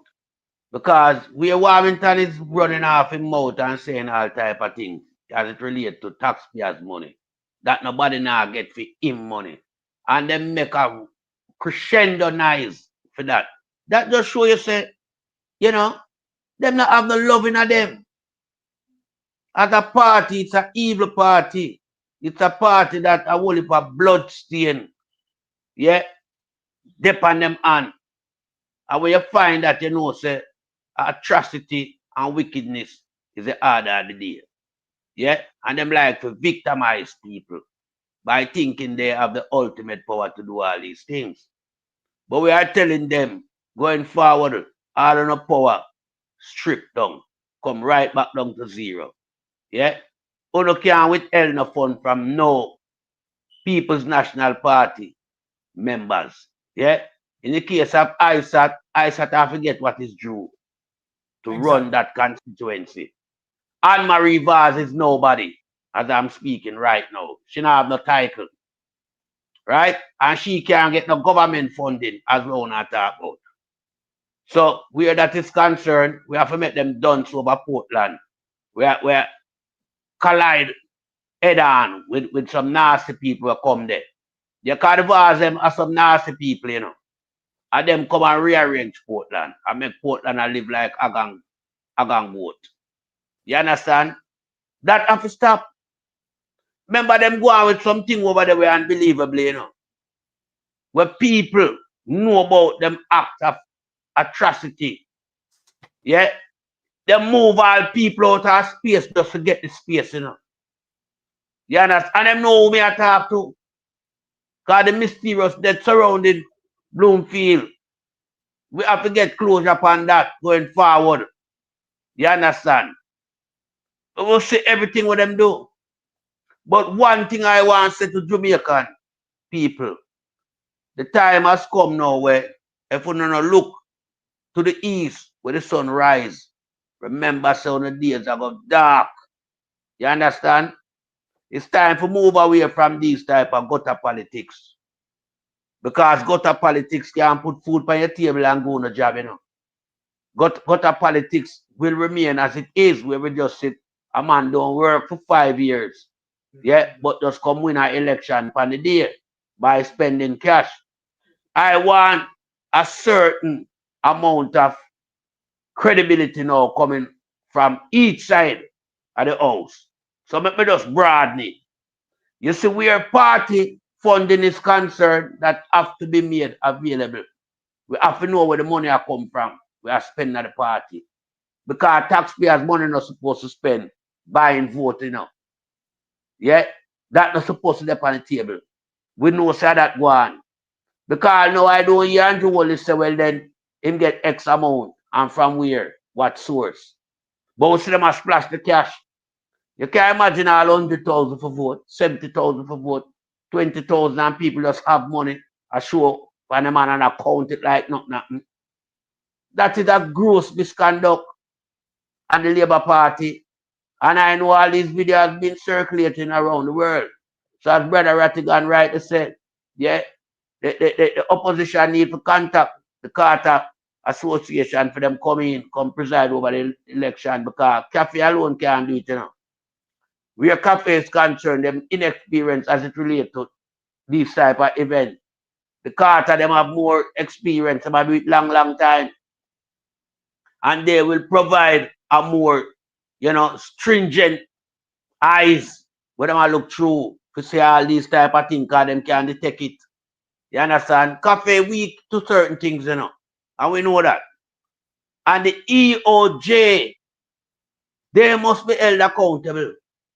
This guy, Gladstone Brown, I think prison supposed to accept him. You cannot have an individual when this side, yeah, to coincide with a corrupted leader and make the process of the election become a flaws and a corrupt election. Because that's what we see play out on the day. Too many illegal activity took place without being noticed by the EOJ. They accept everything because they're a part of what took place. We did not have an ombudsman there to intervene with all that was going on. And so the People's National Party was left at the mercy of the Jamaica Labour Party and their activity. That doesn't constitute a fair election. That just shows you that the People's National Party was up against it. And so I must commend the leader, Sir Mark Jefferson Golding, for a fine job that he done to get 100% more seat within the parliament. Move it from a low 14 to 29. Me still have it at 29. Because me can't just see EOJ just do a recount and say, well, yeah, Donovan William beat Steve McGregor. No. That can't done on the EOJ side. If that happen, it have to have a magisterial recount. It can't be the EOJ. The EOJ has shown its corrupted head and its hands. So you can't make them do not farmer recount this. That have to go through the magisterial process. So I still have 29. Me now give a Steve McGregor seat to Donovan Williams. No way. A win is a win. And it cannot be processed by EOJ to take away the victory from Steve McGregor. But in any case, 28 or 29 constitute a strong opposition with a strong voice. So all it needs now is the mindset from the People's National Party. Yeah, don't be intimidated by these garbage anymore. Don't be afraid to stand up against them. Them are not a bully anymore. Them power cut. So the People's National Party now have to administrate like they truly belongs in Parliament. Where them put these garbage under pressure, hold them to account. Yeah. Make sure whoever the Speaker of the House is this time, the Speaker is balanced, because that's what the Speaker is supposed to be. You know? The Speaker is supposed to be a balanced person who mediates between both parties. Call for order when order need, and not bully some people and turn off mic and all them things. Them things they have to stop in a parliament now. Yeah, people have to get them fair chance to exercise them right because they are representing people. You can't have people now turn off mic anymore, you know, because I don't even think that formula should be in the House of Parliament. We had better things to deal with than spend 18 million per mic. So going forward now, I want the People's National Party to exercise their authority that they have.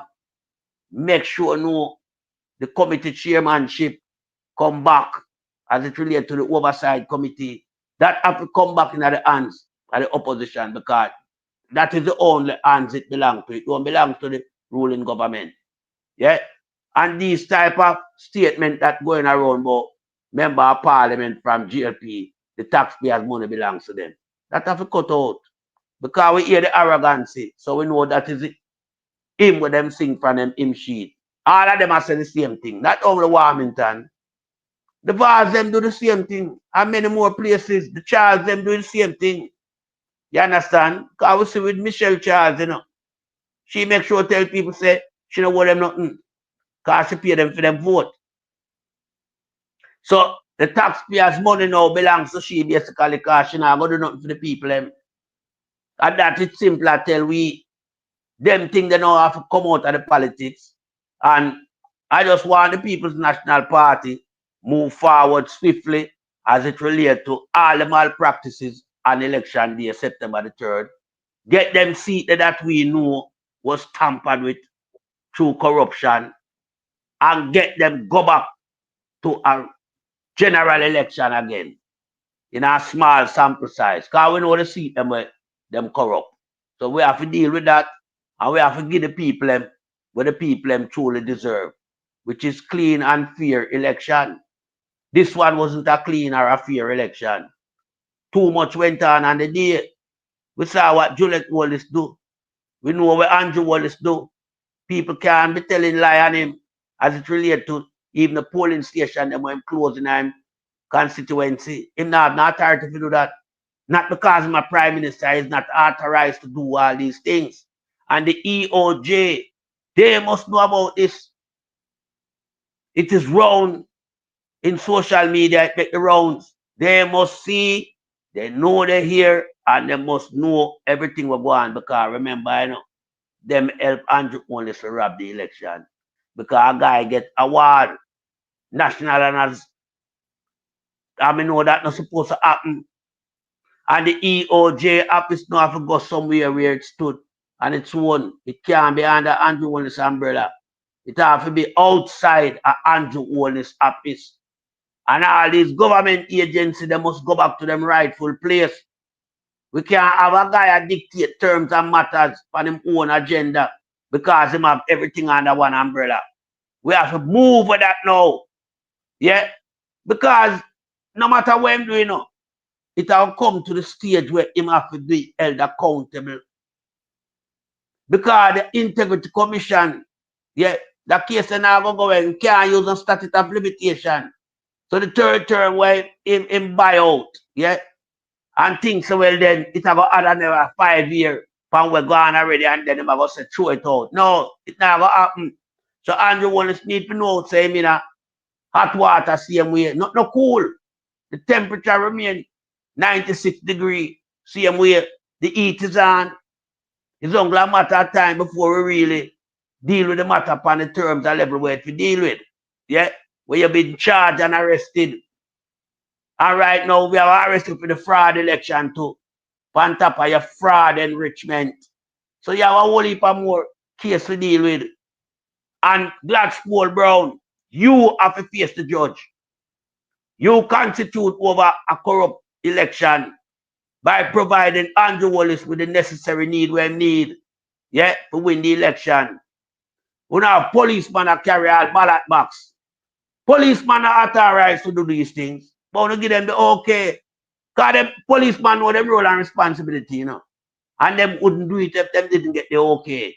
So we know to give them the okay for that. Yeah? Barrier we put up. We now push back the People's National Party supporter. Policemen know them can't do that. But yes, still policemen do it. Me a policeman all that threaten voter from the People's National Party so they will shoot them. Yeah, that the pan record, you know. So there's a whole heap of thing that is there for the People's National Party to use to get a lot of these seats overturned. Juliet Wallace did not win PR seat. She manipulated the victory. Moaco never win fair seat, she manipulate that. Rhoda Crawford manipulate that because Rhoda Crawford 4 councillors them lose in the local government election. You know. Our 4 councillors them lose. And lose miserable. but she come win general and win handsomely. You mad? What can go so? We know the history of our politics. It tell us that when you lose the local government election, you're bound to lose the general. Because it shows see the people moods change. So them vote even new council them are voting. God, that's the process of change, you know. That's a sign that thing is changing in the politics space. So she can lose 4 divisions, yeah, in the local government election as it relates to council. But then with the national election, you're crazy. Then what happened now between the local, which never took place like 2 years, just a year ago? Eh? What happened? Something fundamentally wrong, man. And EOJ, yeah, and the leadership down there need to be investigated. And we, as we say, we have to take them out at the Prime Minister office. Them don't belong to the Prime Minister office. The Ombudsman, we have to restore that. We have to know who, yeah, that have to restore. That can't be no secrecy. Because in this election, the Ombudsman were absent in everything that went on. And even now, we don't hear nothing from the Ombudsman. And we still can't hear nothing from the Prime Minister. No speak, no come from none of them yet, you know, because all of them guilty. And them you know, them gloomy in themselves. Them know the international world system them rob the election. So them now have no face to come out and talk. It's a week now, and we don't hear nothing. So we are wonder where I go, and I yield back the floor.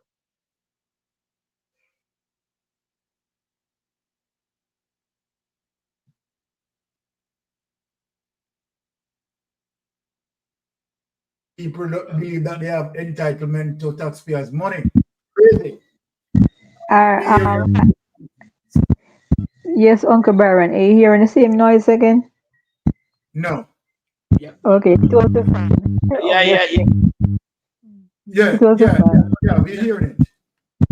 You still hearing it? Will I turn off the fan? You're sort of chipping out. You're chipping out. You don't know. Speak. But I'm hearing you clearly. Still having a bad sound effect? Hello? Right. Go ahead. Yeah, go ahead. I had asked earlier about the legality of the situation where you have a GLP government and a GLP MP depriving a PNP member of parliament or councillor for funds to do whatever they need to have done. Ratigan, you never responded to the question. But anyway, you mentioned about the 2.5 votes on the voters list, names on the voters list, right? The 2.5, as we all know, included dead people. And many years ago, I have asked about the synchronizing of the information between the PICA, the EOJ, hospitals, morgues, and the RGD. I have asked about it many years ago if Statin could do something like this, because we have so many accounting software like QuickBooks, and it's basically the same thing that you use to run a business. If you have a business, you know goods coming in, goods going out, goods that are spoiled, goods that are damaged, and you give an account for everything. It's a simple software. So if we have so many different software that can manage a business, why is it not being done today in our society too? Because Jamaica, as you said, Uncle Byron, many times you have said this, that Jamaica is a business and we must consider it to run like a business. And with all of this happening right now, we need to know the numbers of how many people are in Jamaica. Because the reason we still don't know, or the census was incomplete the last time the attempt was made, was because the persons who were walking around in the hot sun, taking up the census, were not being paid. And they were demonstrating and they stopped working because they were not being paid. And I asked the questions many times on this program. How can you calculate the GDP of a country if you do not know the population of the country? It makes no sense. And this is all the reason we understand that, and we must realize this, that Andrew is nothing but a scammer. He's no better than the guys who use their phone to call anybody on a lead sheet, using all kind of scams to get money from people. He has been scamming us for the past, over 20 something years now. And he's scamming his own people. He scammed to get the leadership of the Jamaica Labour Party.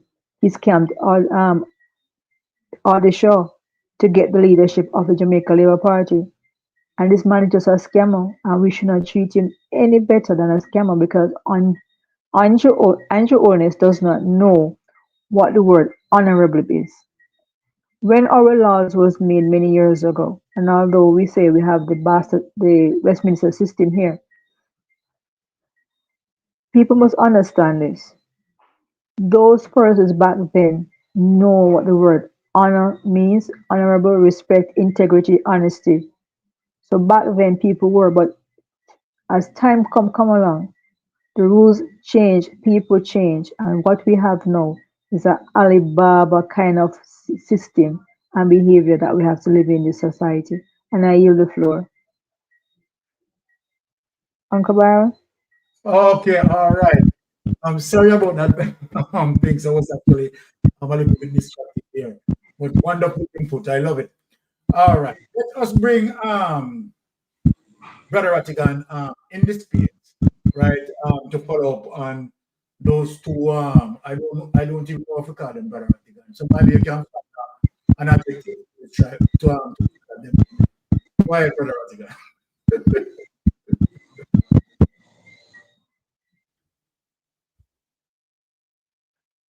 No, you might mute. You might You're muted. You're muted.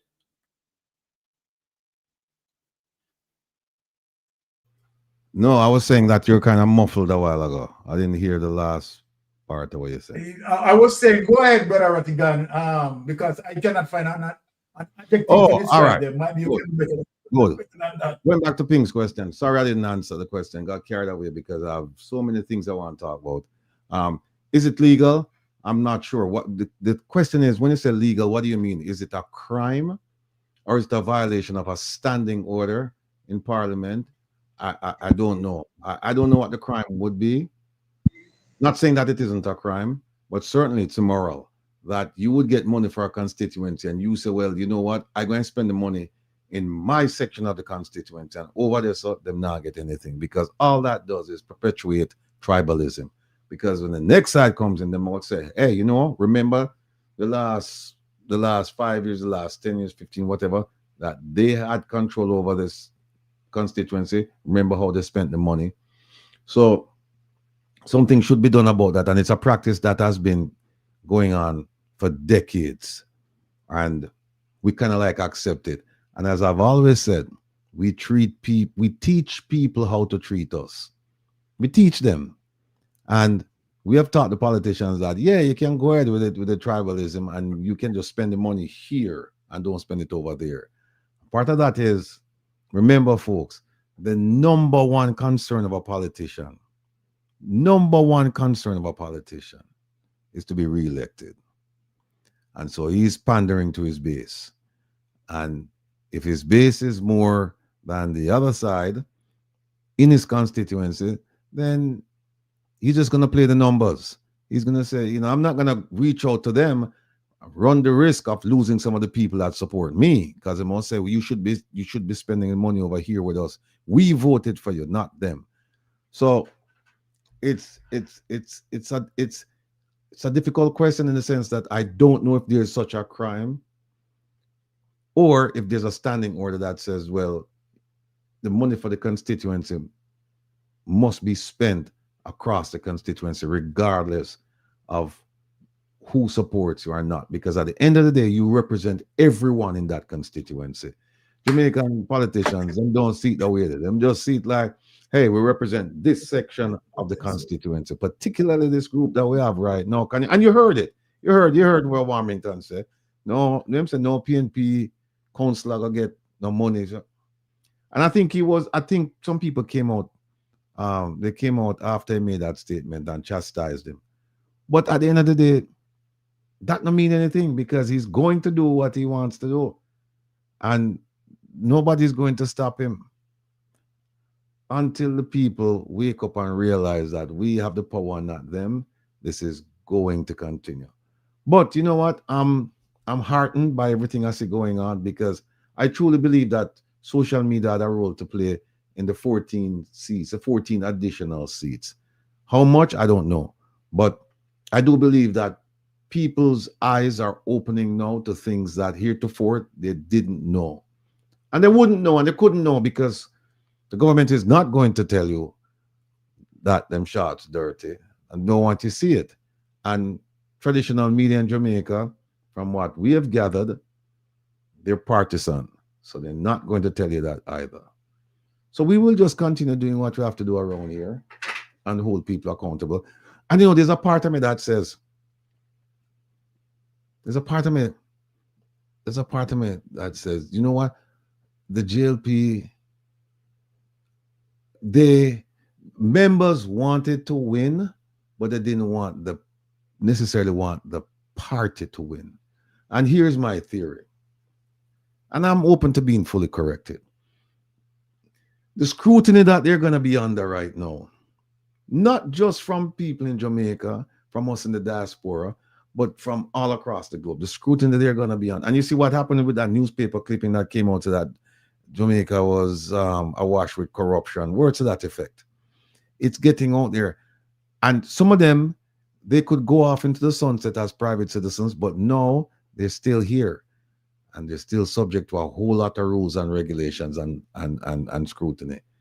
And I think that when all is said and done, they are going to rue the day that the election took place.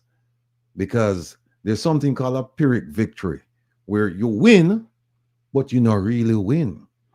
Because you win and there's a cost. And that cost for this government, well, it's not a government yet. The cost for this party is the additional scrutiny they're going to get, because I made a pledge to the Jamaican people, and I will live by it until my dying day, that I will not give up my focus on Andrew Holness. I will not. I am going to do everything in my power to ensure that that man is brought to justice, and that whatever money, because people are saying that he didn't steal. He himself said, I didn't make any money off the backs of the Jamaican people. Well, we're not so sure. We're not so sure. I know why we're not so sure? Because you tell too much lie. And sometimes you lie by omission. You don't necessarily lie by commission. You lie by omission. Look how many times you had to come to the Jamaican people and the Integrity Commission and said, here, and open up the books and make us say.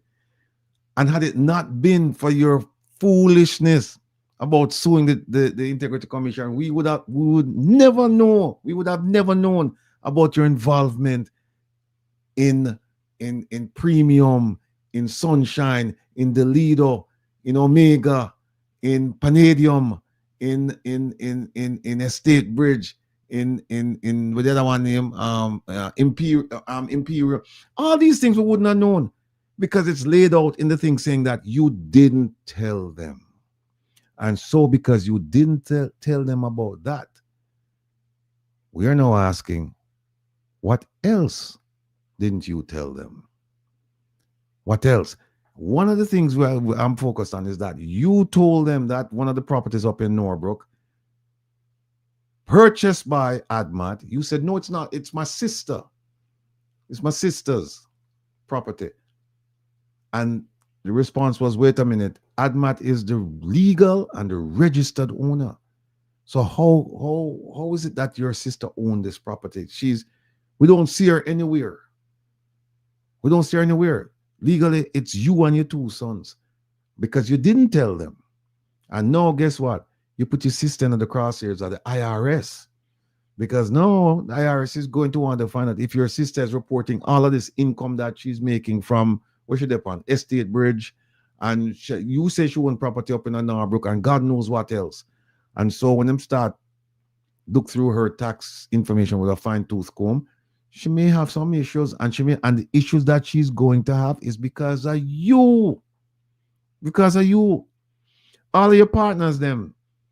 How did Integrity Commission come to know about these people? You tell them. So partners, all I know, there's some who want to sue me and things like that. And remember who tell the Integrity Commission. I know me don't know who know. I him tell them. So Lord Byron, I have no sympathy for this man, none whatsoever, and I trust and hope and pray, and I will beseech the Jamaican people not to have any for him either, because he has proven himself to be unworthy of the office that he's aspiring to hold. That's the office that he has held and the one that he is aspiring to hold. And I am telling you, based on what I have seen, I do believe that he's going to, at the end of the day, lose that seat. I do believe that. And once he's out, he must realize that lots of people will be coming after him. And not physically, but they'll be coming after him for a variety of reasons. See, Andrew Holness was of the opinion that education could get him into the elite. And that didn't work. And then he thought power could get him with the elites.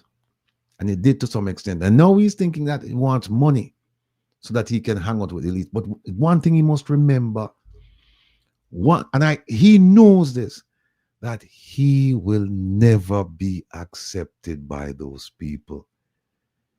He will never be accepted by the elites in Jamaica because they don't see him as one. Because the elites in Jamaica, you know how you become a member of that? By birth, by school.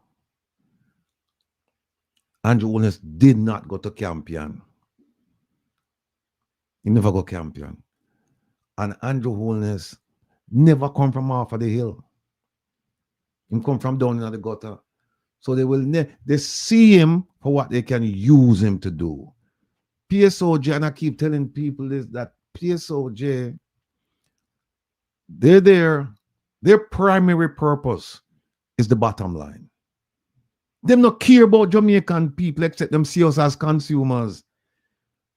Their bottom line is profit, and they will do it at all cost and maintain their integrity as elites. That's all.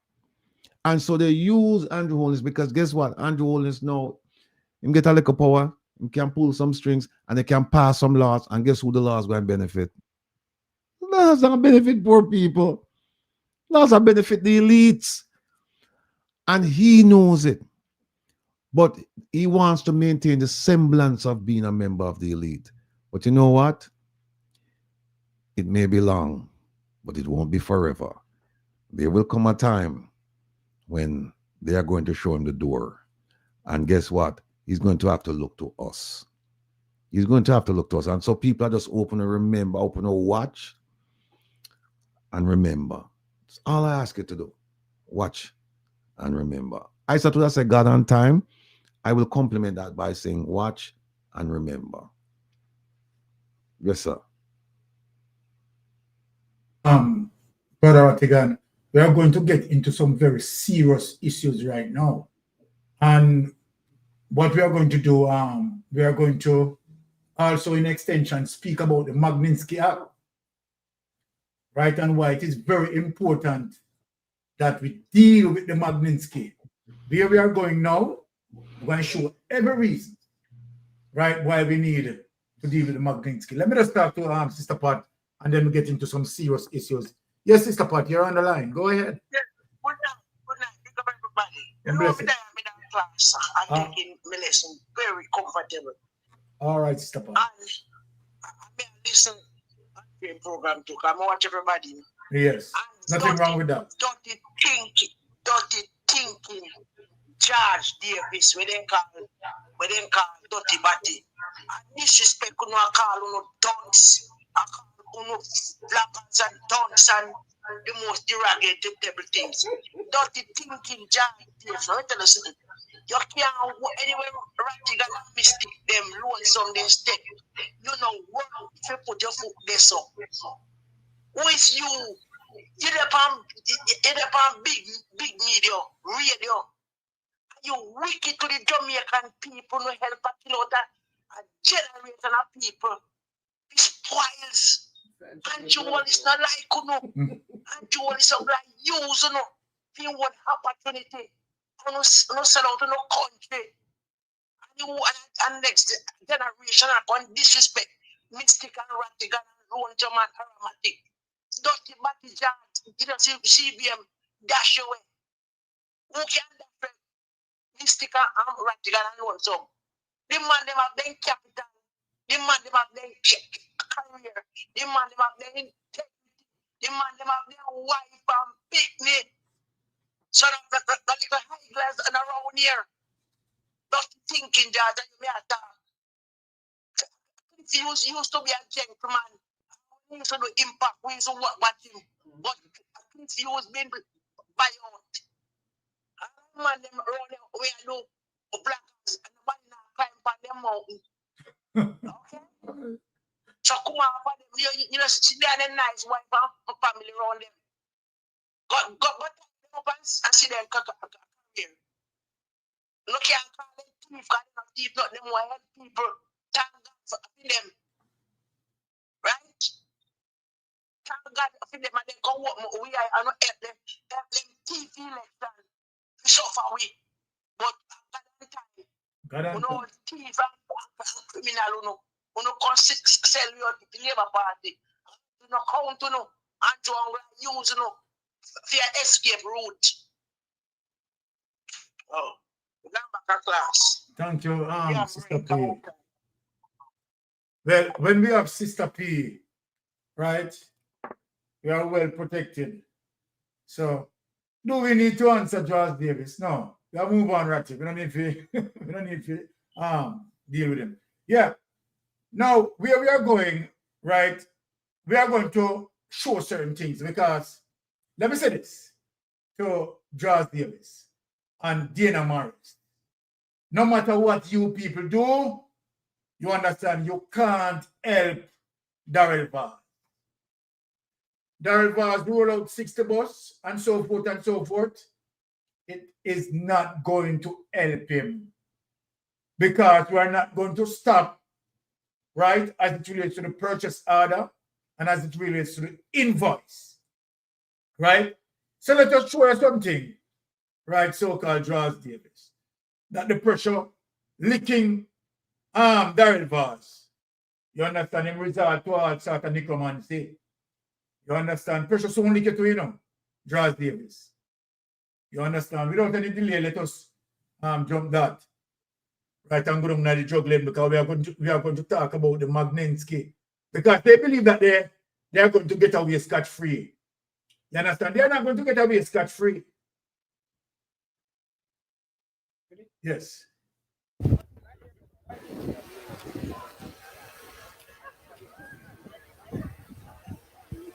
Necromancy that.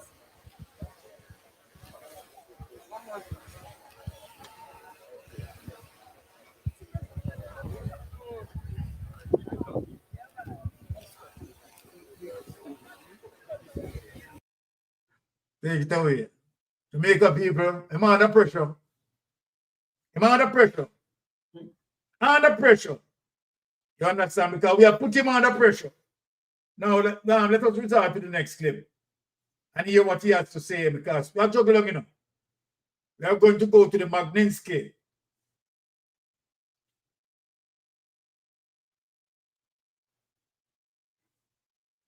Right? Darrell Vaz has to explain how he gets the $1.4 billion. If you didn't get it from a cabinet approval, right? Tell me how you get it. Right? You claim that you get it from the JUTC. JUTC is not making any profit. You have to tell us how you get this money, Darrell Vaz. Right? Which one you want? Just play that the bus again? Okay. No, this one. Okay. All right.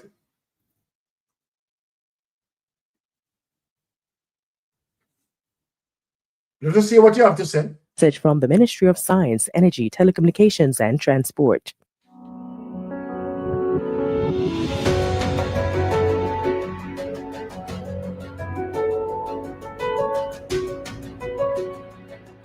My fellow Jamaicans, especially our rural children and parents, good evening. I'm proud to announce that Phase 1 of the National Rural School Bus Program will begin on Monday, September 8, 2025, with 55 of the 122 routes covering all parishes being served by 60 of the 110 rural school buses. Thousands of students from 258 of 858 schools across all parishes will benefit with the introduction of the National Rural School Bus Program.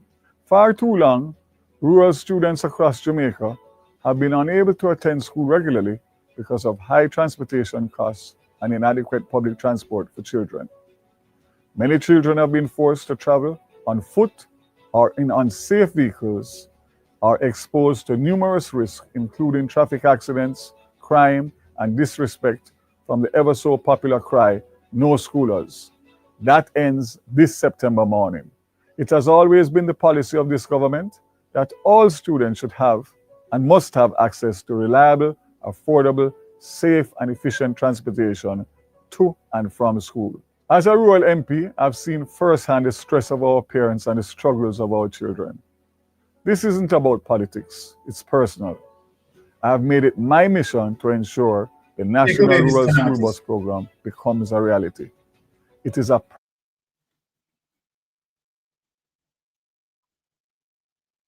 Okay. So let us read Andrew Honest, right, as he continued to try to cover all the wrongs that he can cover. We know that a new DPP, right, is going to come and stream Ratty. And we anticipate in terms of what they are going to do. They are going to choose a DPP that they believe, right, is going to work with Andrew Honest. And what I mean in terms of work with Andrew Honest, because we know the manipulation, you know. We know the manipulation, right? That the very system of employment that is going to employ such DPP is going to be manipulated by Andrew Honest, just as we see, right, that Andrew Honest, with his extension arm, right, manipulate the Jamaica Constabulary Force, you understand, where the Commissioner of Police is working as Andrew Honest's extended arm. Having said this, here's the question, because we are here on social media discussing all of these things. We now have to get into a gear in terms of wanting to see result. Now, based on what we have seen, right? Now, let us talk about the Magnitsky brother Rotterdam, as it relates to what are some of the incidents that occurred that would attract Magnitsky, right, to intercept and to involve. Let us put you on the floor where you can explain to us and the reason why people need to sign the Magnitsky Act in terms of where Rotterdam is going. So, but the reason why I'm asking the question, we know that Magnitsky Act, right, pursue people who commit human rights atrocities, right? We want to hear about some of the government corruption, and we want to now understand what we need to do, right, to have, right, go through the process of Magnitsky, right, to get to this government, because we know very well that the DPP is not going to move a muscle. And to the fact that the DPP is not going to move a muscle, we have to now prepare, because Andrew Honest have openly, right, corrupt himself, right? We have seen extrajudiciary killings, right? And we must take a stand in pursue, you understand, this government as a result of the atrocities that his administration take out against the Jamaican people? Brother Ratty, come to the floor.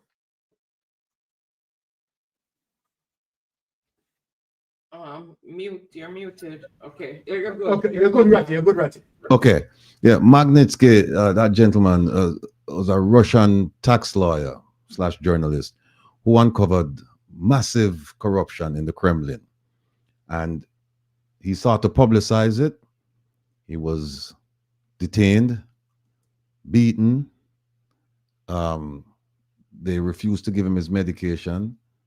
And he died in prison. I think he died in 2008, somewhere around 2007, 2008. And he had an American, believe that, a very close confidant who lobbied the US Congress and said, we need to pass a law, but we need to pass a law to punish those Russians responsible for Magnitsky's death. So they passed that Magnitsky law, I think it's 2008, 2009. But the law was passed only for specific people. And then in 2017, I believe, they expanded it, and it's now called the Global Magnitsky Act, Global Magnitsky Program. And it serves two purposes. One, any government in the world or individuals connected to government, if they're involved in corruption or if they're involved in gross human rights violations, then the US government, through the State Department and through the Department of Treasury, can revoke the visa or refuse to issue a visa, basically them saying, we don't want you in the country. In addition to which, if you have funds overseas that they can get their hands on, those funds are seized and they're repatriated, in the case of corruption, repatriated to host to the government. In this case, it would go back to Jamaica for the people. Now, Canada followed suit, the UK followed suit, the EU followed suit. The EU version of the Magnitsky covers only gross human rights violations. They don't cover corruption. So an offshoot of that is, let's say, for the sake of this conversation, that we can prove, or it can be proven, that a government official, through corrupt means, obtained funds, which was then transferred using the American banking system, the SWIFT system. And in Jamaica, that's the system they're going to be using to transfer funds, particularly funds outside the country. By doing that, they've just caused the FBI to be involved, because the FBI has jurisdiction over those matters. And I believe the Secret Service might have as well. For the State Department and the Treasury Department, those penalties are civil. They're not going to send you to prison. They're just going to take away your possessions, sell off your possessions, and just send it back to the Jamaican Treasury, and then prevent you from coming to the country. With the FBI, they're criminal sanctions, meaning that you go to prison. And so I believe that there are people in this past Jamaican government, because I only go back to 2016, I'm a newbie to this. They have committed both. The gross human rights violations, we see it all since January. I have the stats here. Extrajudicial killings is a classic example of gross human rights violations. We have enough of that. Plenty of that. Plenty of that. And then not only that, it's not just the act by the police, men and women, but we have the Minister of National Security making statements. We have the Prime Minister making statements. Those statements will be used against them. We have the fact that they don't want to use body cameras. And the minister says, why? Says, no, body cameras. This is after Peter Bunting got an allocation from the US government and said, yes, we're going to outfit everybody with the cameras. This is after they came out and said that Plan Secure Jamaica, they're going to outfit all of the officers with cameras, or most of them with cameras. This is after they made a commitment, and then they backpedal on it and said, no, we're not going to get them. If you're involved in traffic incident, yeah, with those cops, they can, but the ones who are going out on operations raids, no. Those are the ones you really need to wear the cameras. So we have that. If you talk about corruption, 1 or 2 acts are enough.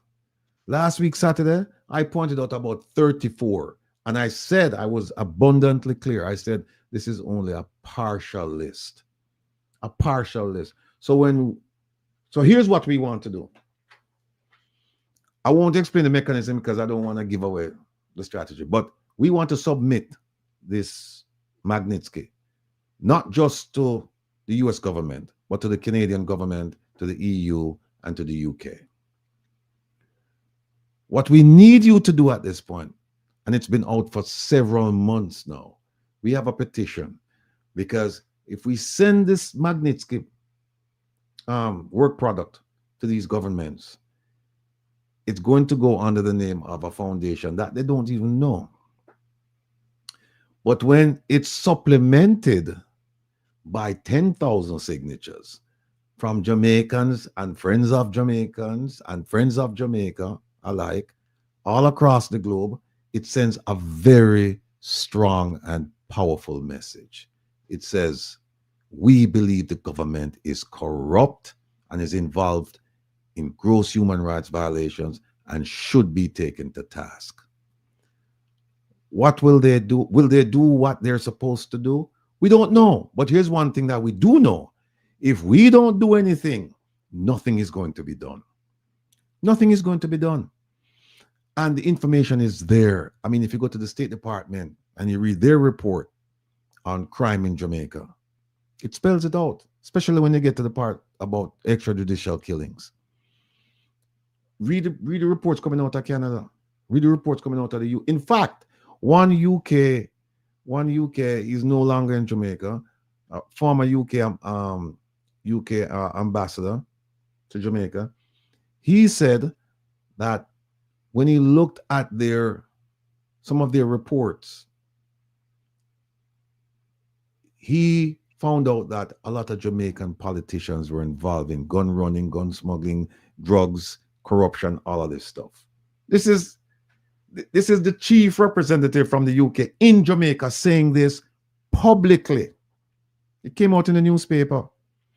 So people, I'm asking you to go, you can go to the OJLDF website, the One Jamaica Legal Defense Foundation website. It's there. There's also a tutorial. I think it's less than a minute. You just listen to the thing and it tells you exactly how to fill it out. Do not make a donation on the website. The chain where you're gonna sign the petition. Don't make that's change. That website is change.org. They've allowed us to use their platform to put this thing out. And to be honest with you, we've gotten some signatures from change.org people. From some of their people, we've gotten it. But don't make the donation there. And that's a problem for a lot of people. They've gone there and they've made donations. And we keep telling them, don't make you can go around that. Because they say, oh, the thing says you must donate before you can move on. There is a way to get around it. We're asking you to do that. So please go to the ojldf.net, the website. Just listen. It takes less than a minute for the tutorial. And the people responsible for the tutorial, they're watching now. Producer Joan is watching. Producer OT, she's watching. Less than a minute to watch a thing, and it tells you how to get around the thing. And so we're looking for as many signatures as we can. Now, on Monday nights, we had a group that we used to meet, and we used to talk about these things, and we used to compile. We compile a whole bunch of a lot of information. We're going to supplement that information now. And I've reached out to a couple of groups about sending me videotapes, of police brutality, videotapes of politicians making statements supporting police brutality, videotapes of corruption, etc. So we're going to compile all of that and we're going to send it in. Now, I know some people are saying, well, you know, this should have been done months ago. Yeah, should have been done months ago, but we made it abundantly clear months ago that we weren't going to send it out unless it was accompanied by a petition, and a petition of not, 500 signatures. We said, no, we want this thing to be forceful so that when it lands on whoever is going to make a decision, lands on the decision maker's desk, that they look at it and they take it seriously. There is strength in numbers.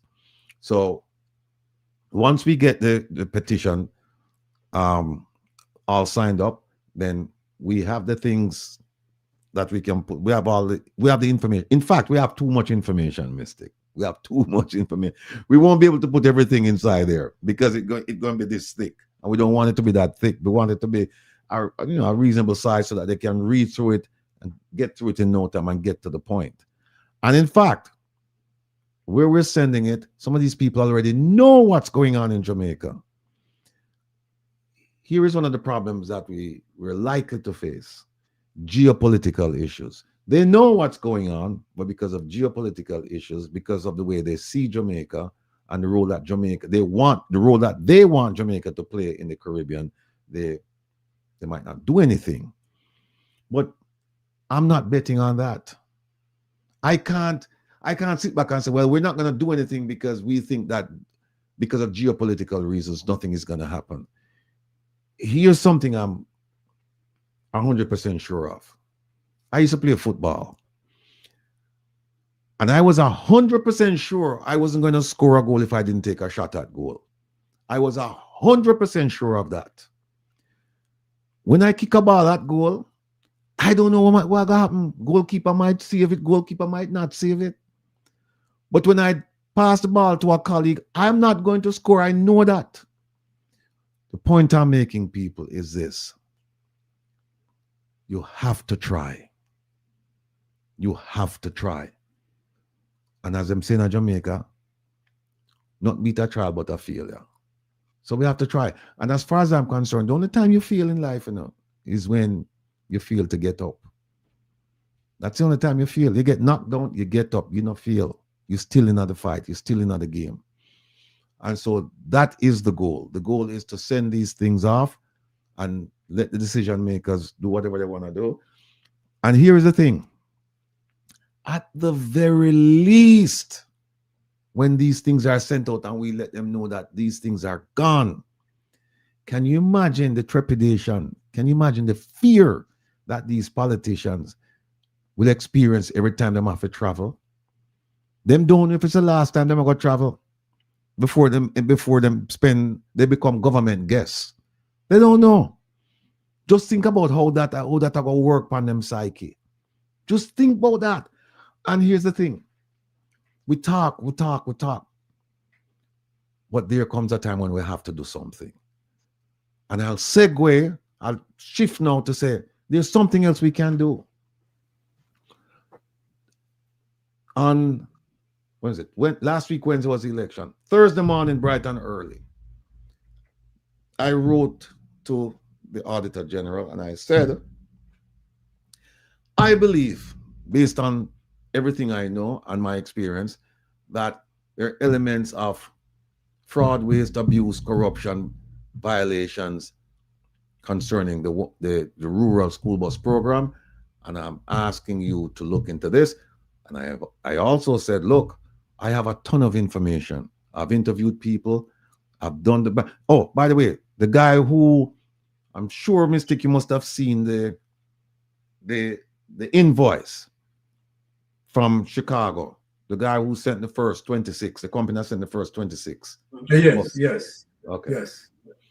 Well, I have his complete background. Not just him, but the company. I have 2 reports. And I mentioned this to the Auditor General. I said, I have all this information. I don't seek anonymity. I said, you can tell the world a Rattigan, you talked on Rattigan, give this, and I will give you, I'll share my work product with you. But you need to start the investigation. So on Saturday, we put it up and we said to people, listen, we need all of you. And we made it easy for people. We drafted the request itself and said, look, screenshot the request. Use it literally or use it as a guide. You can just copy it and just send it just as written, or you can say, oh, I want to change this. We don't care. Just send something after the Auditor General saying, I want a special audit. That's what you're looking for, not a regular audit, a special audit of the school bus program. Because we believe that when all is said and done,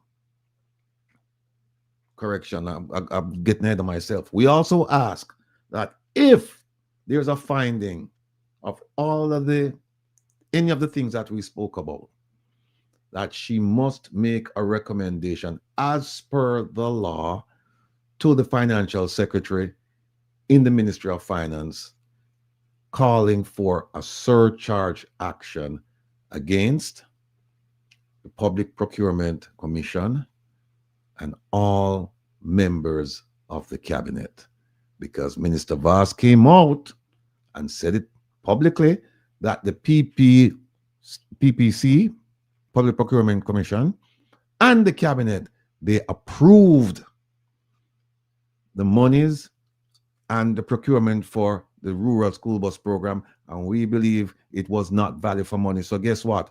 Them have to pay back the money. Them have to pay it back. And we're not waiting for something like Grace McLean situation where 3 years go by and then them come. No, we want to do it now. No. This thing can be wrapped up in a few months, If you decide, okay, I'm going to do it, this can make it a priority. This thing could be wrapped up in a few months. So people, go to the website, ojldf.net, and just look for the letter addressed to the Auditor General. Copy that letter. Use it as you see fit. But when all is said and done, please make sure that you send it off. And the email address is there. Send it off and just make sure that you ask for a special audit. That's one. 2, sign the petition, the Magnitsky petition. If you can't go past the point where you have to make a donation, don't make the donation. Just reach out to us and we'll tell you how to get around it. If you watch the tutorial and you still don't understand how to fill out the form, then just reach out to us. Those are the 2 things we're working on right now, because this soon to be government, they have to know, they must know that the shenanigans that they've been going on with, that it's going to stop, because we are paying attention. And my Jamaican people, the sad part about it is that we in the diaspora can't want it more than Uno. It shouldn't work that way there. We shouldn't want it more. Uno supposed to want it more than we, because Uno the one we are undergo the suffering. Uno the one. So at the very least, we must can sign up the Magnitsky petition. And by the way, it does not go to the government. It doesn't go to the government. And when you sign the one for the Auditor General, just put concerned citizen. We don't need no name. We don't have to do it like me, right? When we say we don't need anonymity. But last point, and I'm emphasizing it because I just make it a while ago. I'm emphasizing it. We can't want it more than Uno, my Jamaican people. The housing situation, it affect Uno. School, Uno. Rural school bus program, Uno.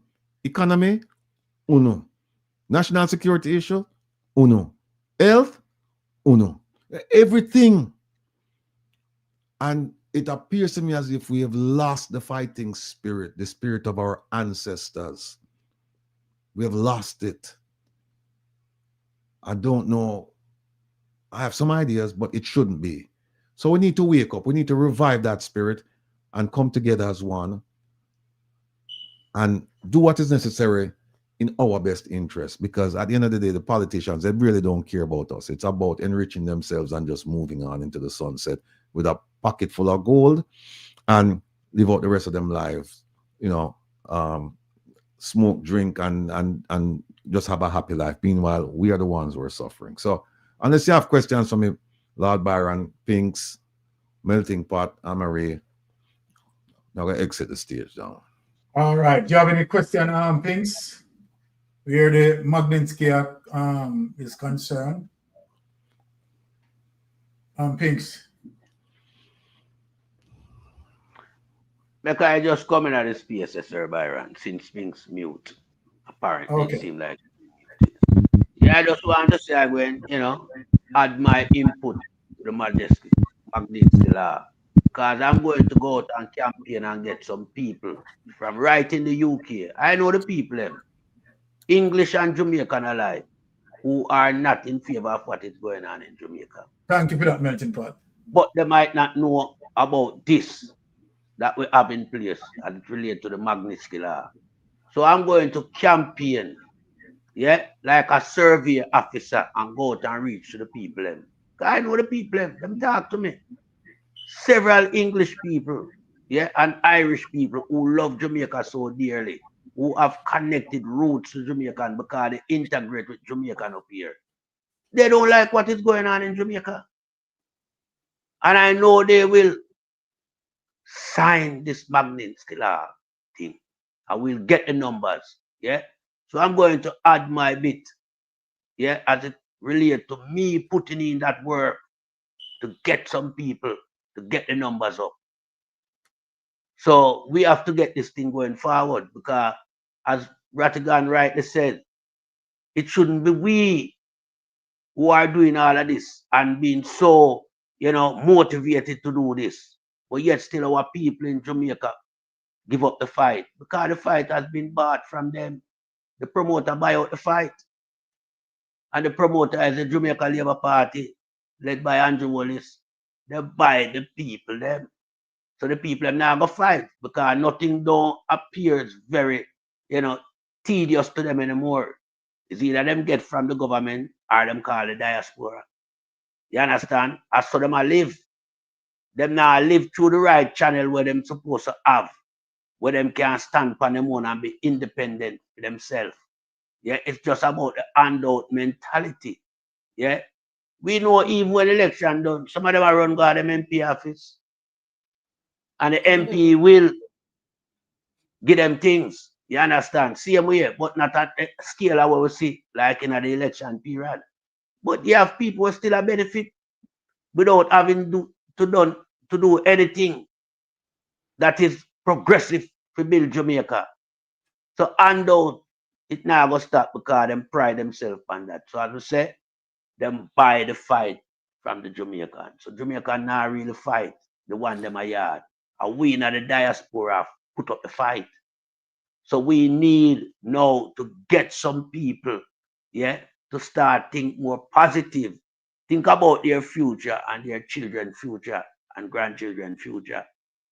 Put aside this politics emotion, because politics period don't come around when the time is due, I don't like it's a thing that, happen every day in your life where you go see politician round your fixed road, a turn on back water. No. Right now, them turn off some water with them to turn on before the election. I'm sure no say the patching of the road that done with right now. All the activities, them curtail that.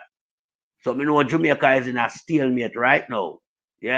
Because the fact of the matter say them do every swearing. Them a take life easy. Some of them are mull over the corruption where them orchestrate and participate in. Me know Gladstone Brown, him head no feel good from the other day. Because him name mentioned so much. It's unbelievable. The Prime Minister, him shame like a old dog. Him can't come address the nation. Almost a week now. And him not talk as it relates to nothing concerning the future of Jamaica.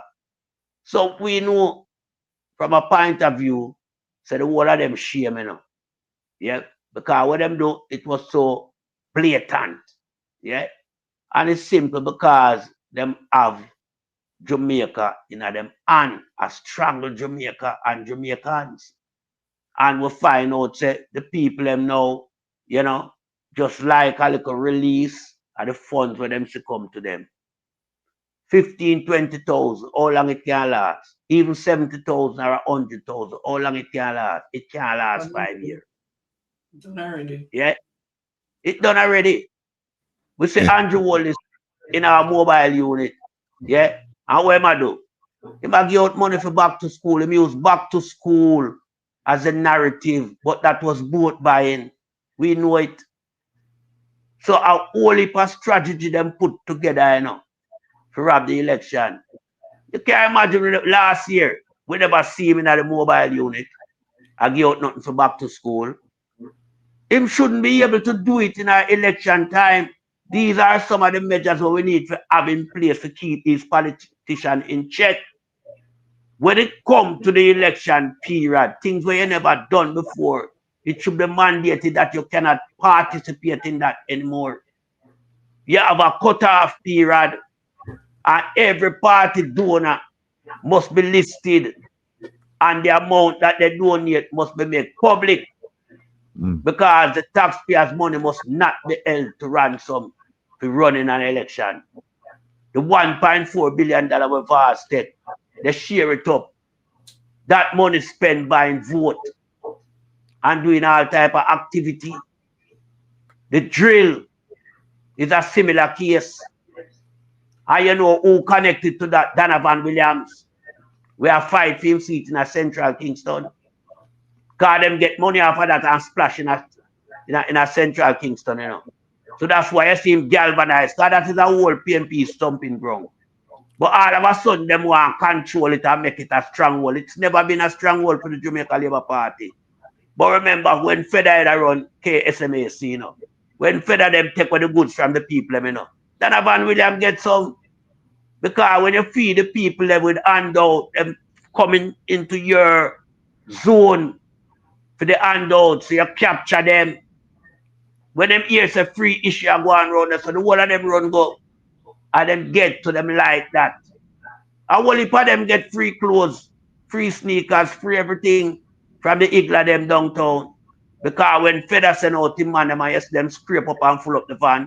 Donovan Williams get to, and brother, we know them a play the politics. And them do it all about where you see the operation like that, is to give them supporters handout. God them alone can't consume it. I remember the people them don't get it back. So where it go? We have to think all of these things. And it point to one direction.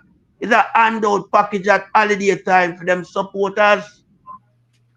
So we have to curtail them type of activity here, because these are widespread corruption. And these are not allegations, these are facts. We see it. How many Iglas complain about not getting back the goods that these men take away? Even when them go for pay a fee. If them even get something, them not get the majority. It's unaccountable because there's no checks and balance. This is why you don't see any checks and balance. And that same checks and balance as it relates to them people are losing them goods. You see it in the ministry as it relates to procurement guideline, no checks and balance.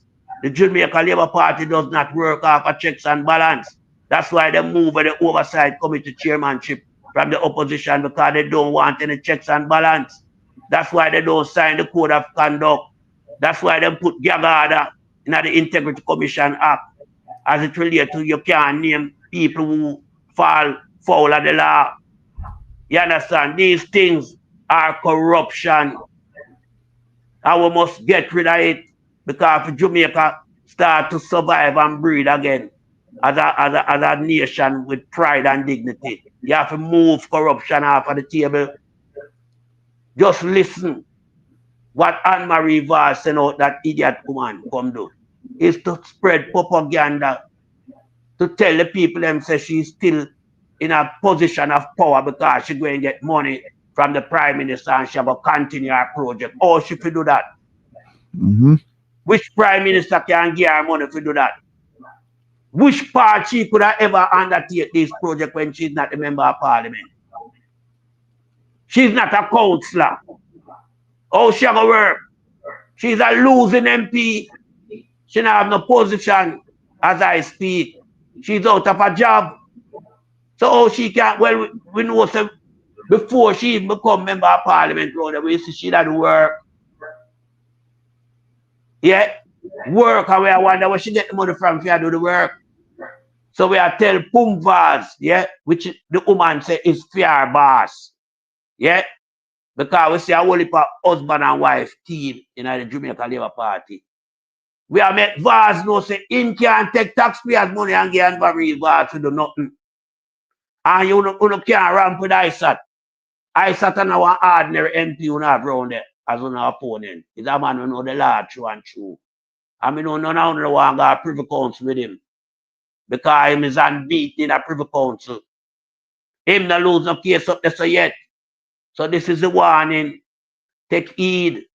The arrogance you want to have. You want to relinquish that now. It's time. And Portlanders want to stop being fooled and tricked by this couple. This couple is a corrupted couple. It's a wicked couple. It's a criminal couple who have a representing around here. It's a couple who want to take away the whole of Portland from youth. All the people in the Portland want to have is at the mercy of the Vaz them. Yeah? Because it's a land grabbing and for them speciality. And if you don't pay on the tax for the land, then they might take it from you. You don't have no chance with them with that.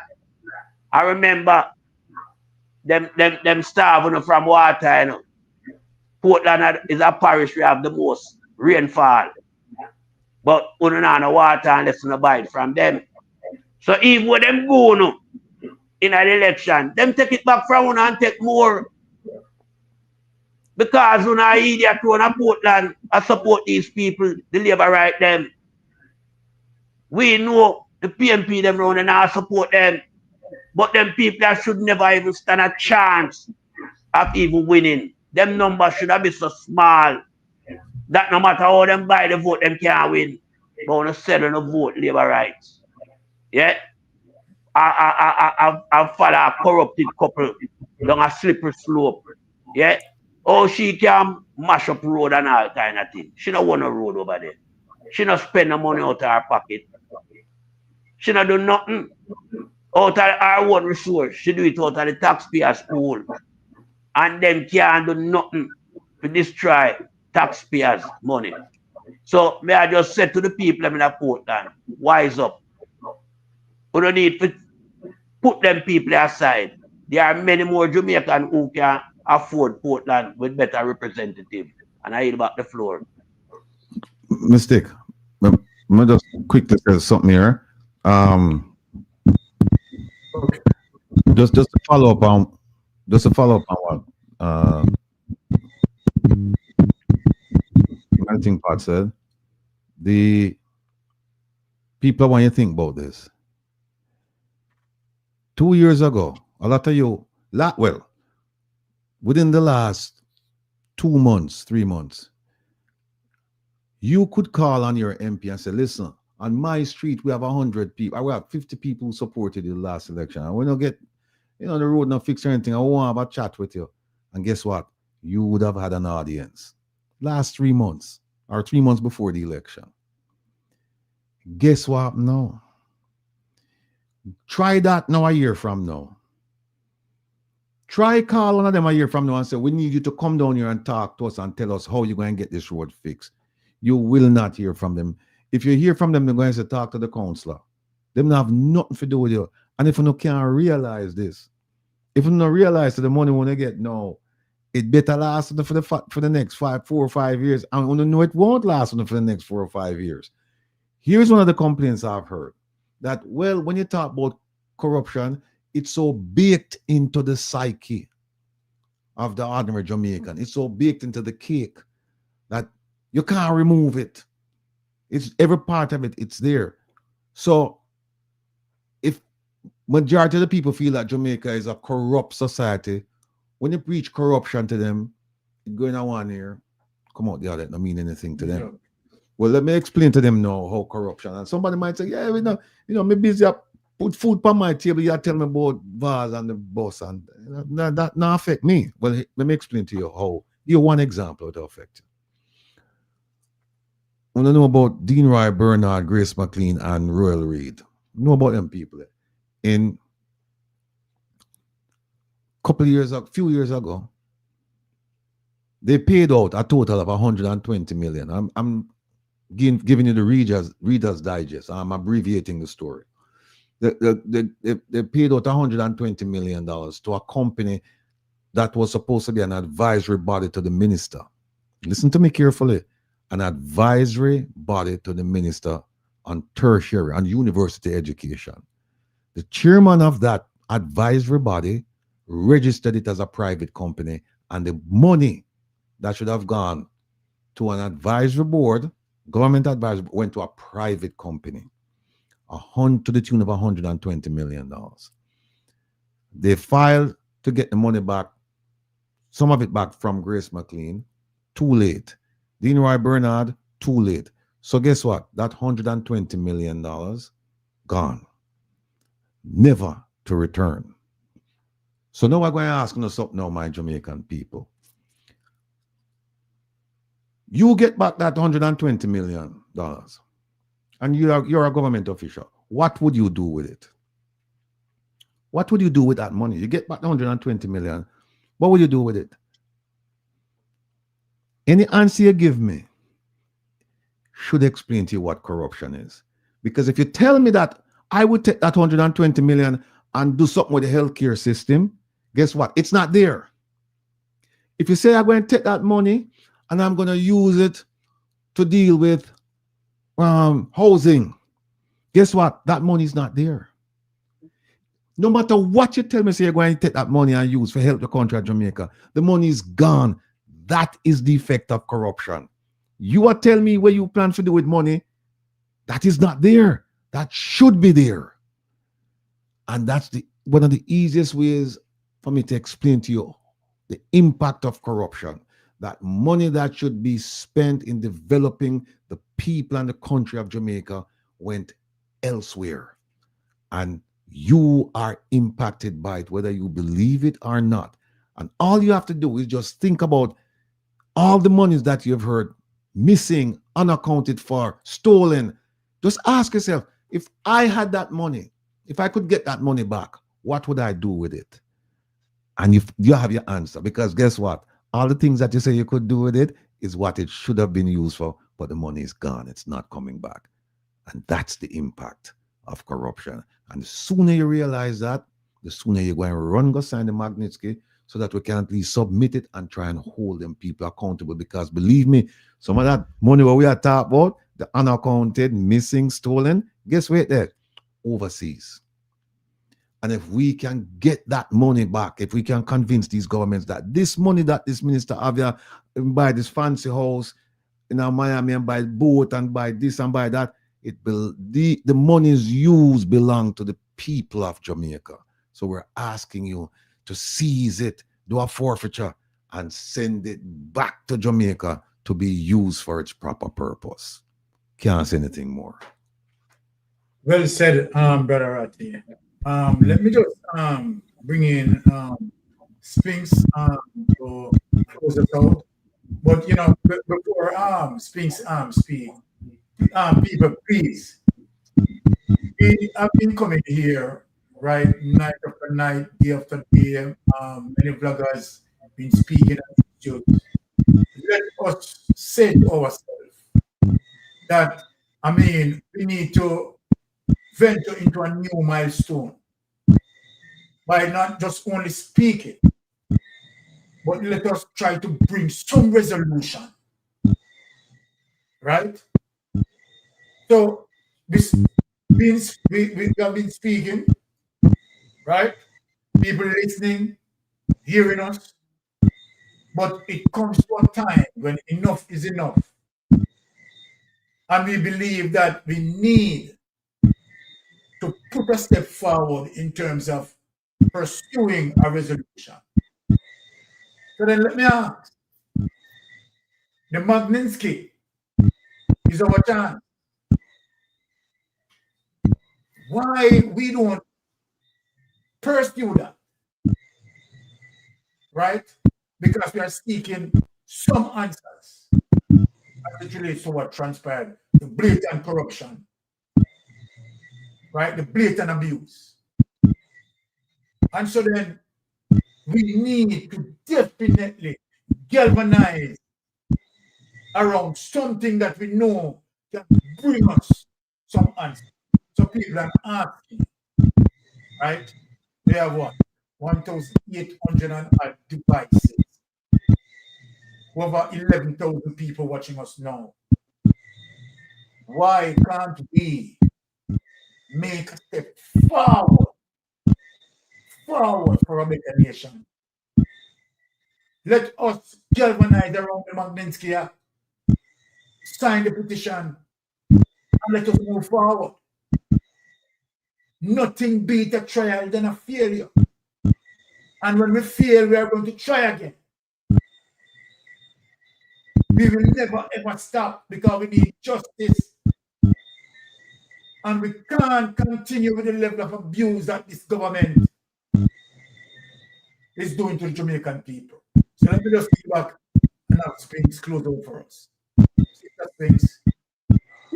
Thank you, Uncle Byron. You asked if I have any questions regarding the Magnitsky Act. I have no questions regarding it, but in the weeks going forward, I will be canvassing both physically and also on social media platforms for people to sign it because we need the 10,000 votes. And that is my closure for tonight. Thank you, Uncle Byron. All right. So, Brother Ratty, what is our status as it relates to the numbers right now and what we're aiming to get?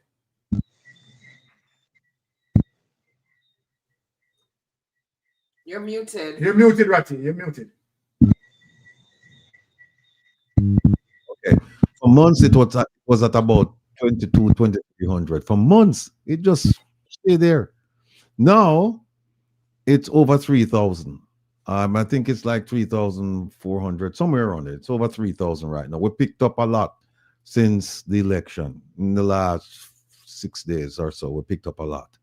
So I'm hopeful that, we'll galvanize more people to come on board and just sign this thing because we need to get it out, but we need to get it out in a forceful manner so that when them see it and them look, them can say, well, yes, it's been supported by a lot of people. We were looking to get about 10,000 signatures. We're at 3,000 plus now. I'm hopeful that we will get there. If we get 5,000, I'll seriously consider just sending up. Because here's what happened. It's two. We're not sending both of them at the same time, We're not sending the corruption one along with the gross human rights violation one at the same time. We're sending two different petitions. Because we want them politicians experience death by 1,000 cuts. That's what we want them experience. We want them to know. So we send off one, And guess what? Your name in it. And next month we are sending off the second one. And the one we second off, you in it. We'll make them know. We're not hide. And here's why. There's a possibility that these governments, for whatever reason, might not do anything. And if we don't talk about it and them don't talk about it, and the politicians, them don't know about it, so them just carry on. But if we tell them, so we send it out and night, we'll just think about the sleep at the very least. It don't give me pleasure for no, so them can't sleep good at night time. Every time them book a ticket and them have to go someplace, them say, right, I wonder if them are going to grab me now this time. I wonder if them are going to grab, because the ultimate aim is to get the FBI to open up an international corruption case on all of these people. Because the money is not in Jamaica. The money has been transferred out of Jamaica. And that is where we're going to catch them, on the transfers. That is where we're going to catch them. So the ultimate goal is to get the FBI to open up an international corruption case. Then you're going to see results. But people, it starts with us. We have to do something. So. And going forward, Ratty, let me say this. We need to have what we call a social media blitz. You understand, where, every other platform, right, speak about it, right, encouraging people to come on board, and we will get it done, right? So, we start to put out that energy as it relates to be galvanizing around the mission in terms of signing the Magnitsky Act. You understand, to get at least 2 reports out, right? Oh, so we know that. Yes, No, go no, ahead. one quick thing. I'm asking people, don't take my word for it, because some people might think I'm biased.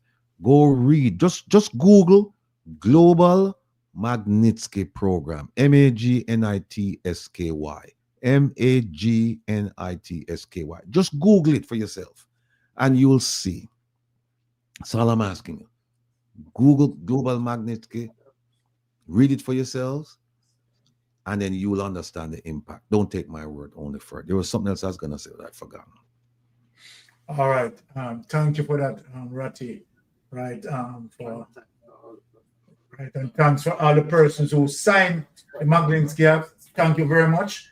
Right. But each one, right, tell them neighbors, tell them friends, right, to come on board.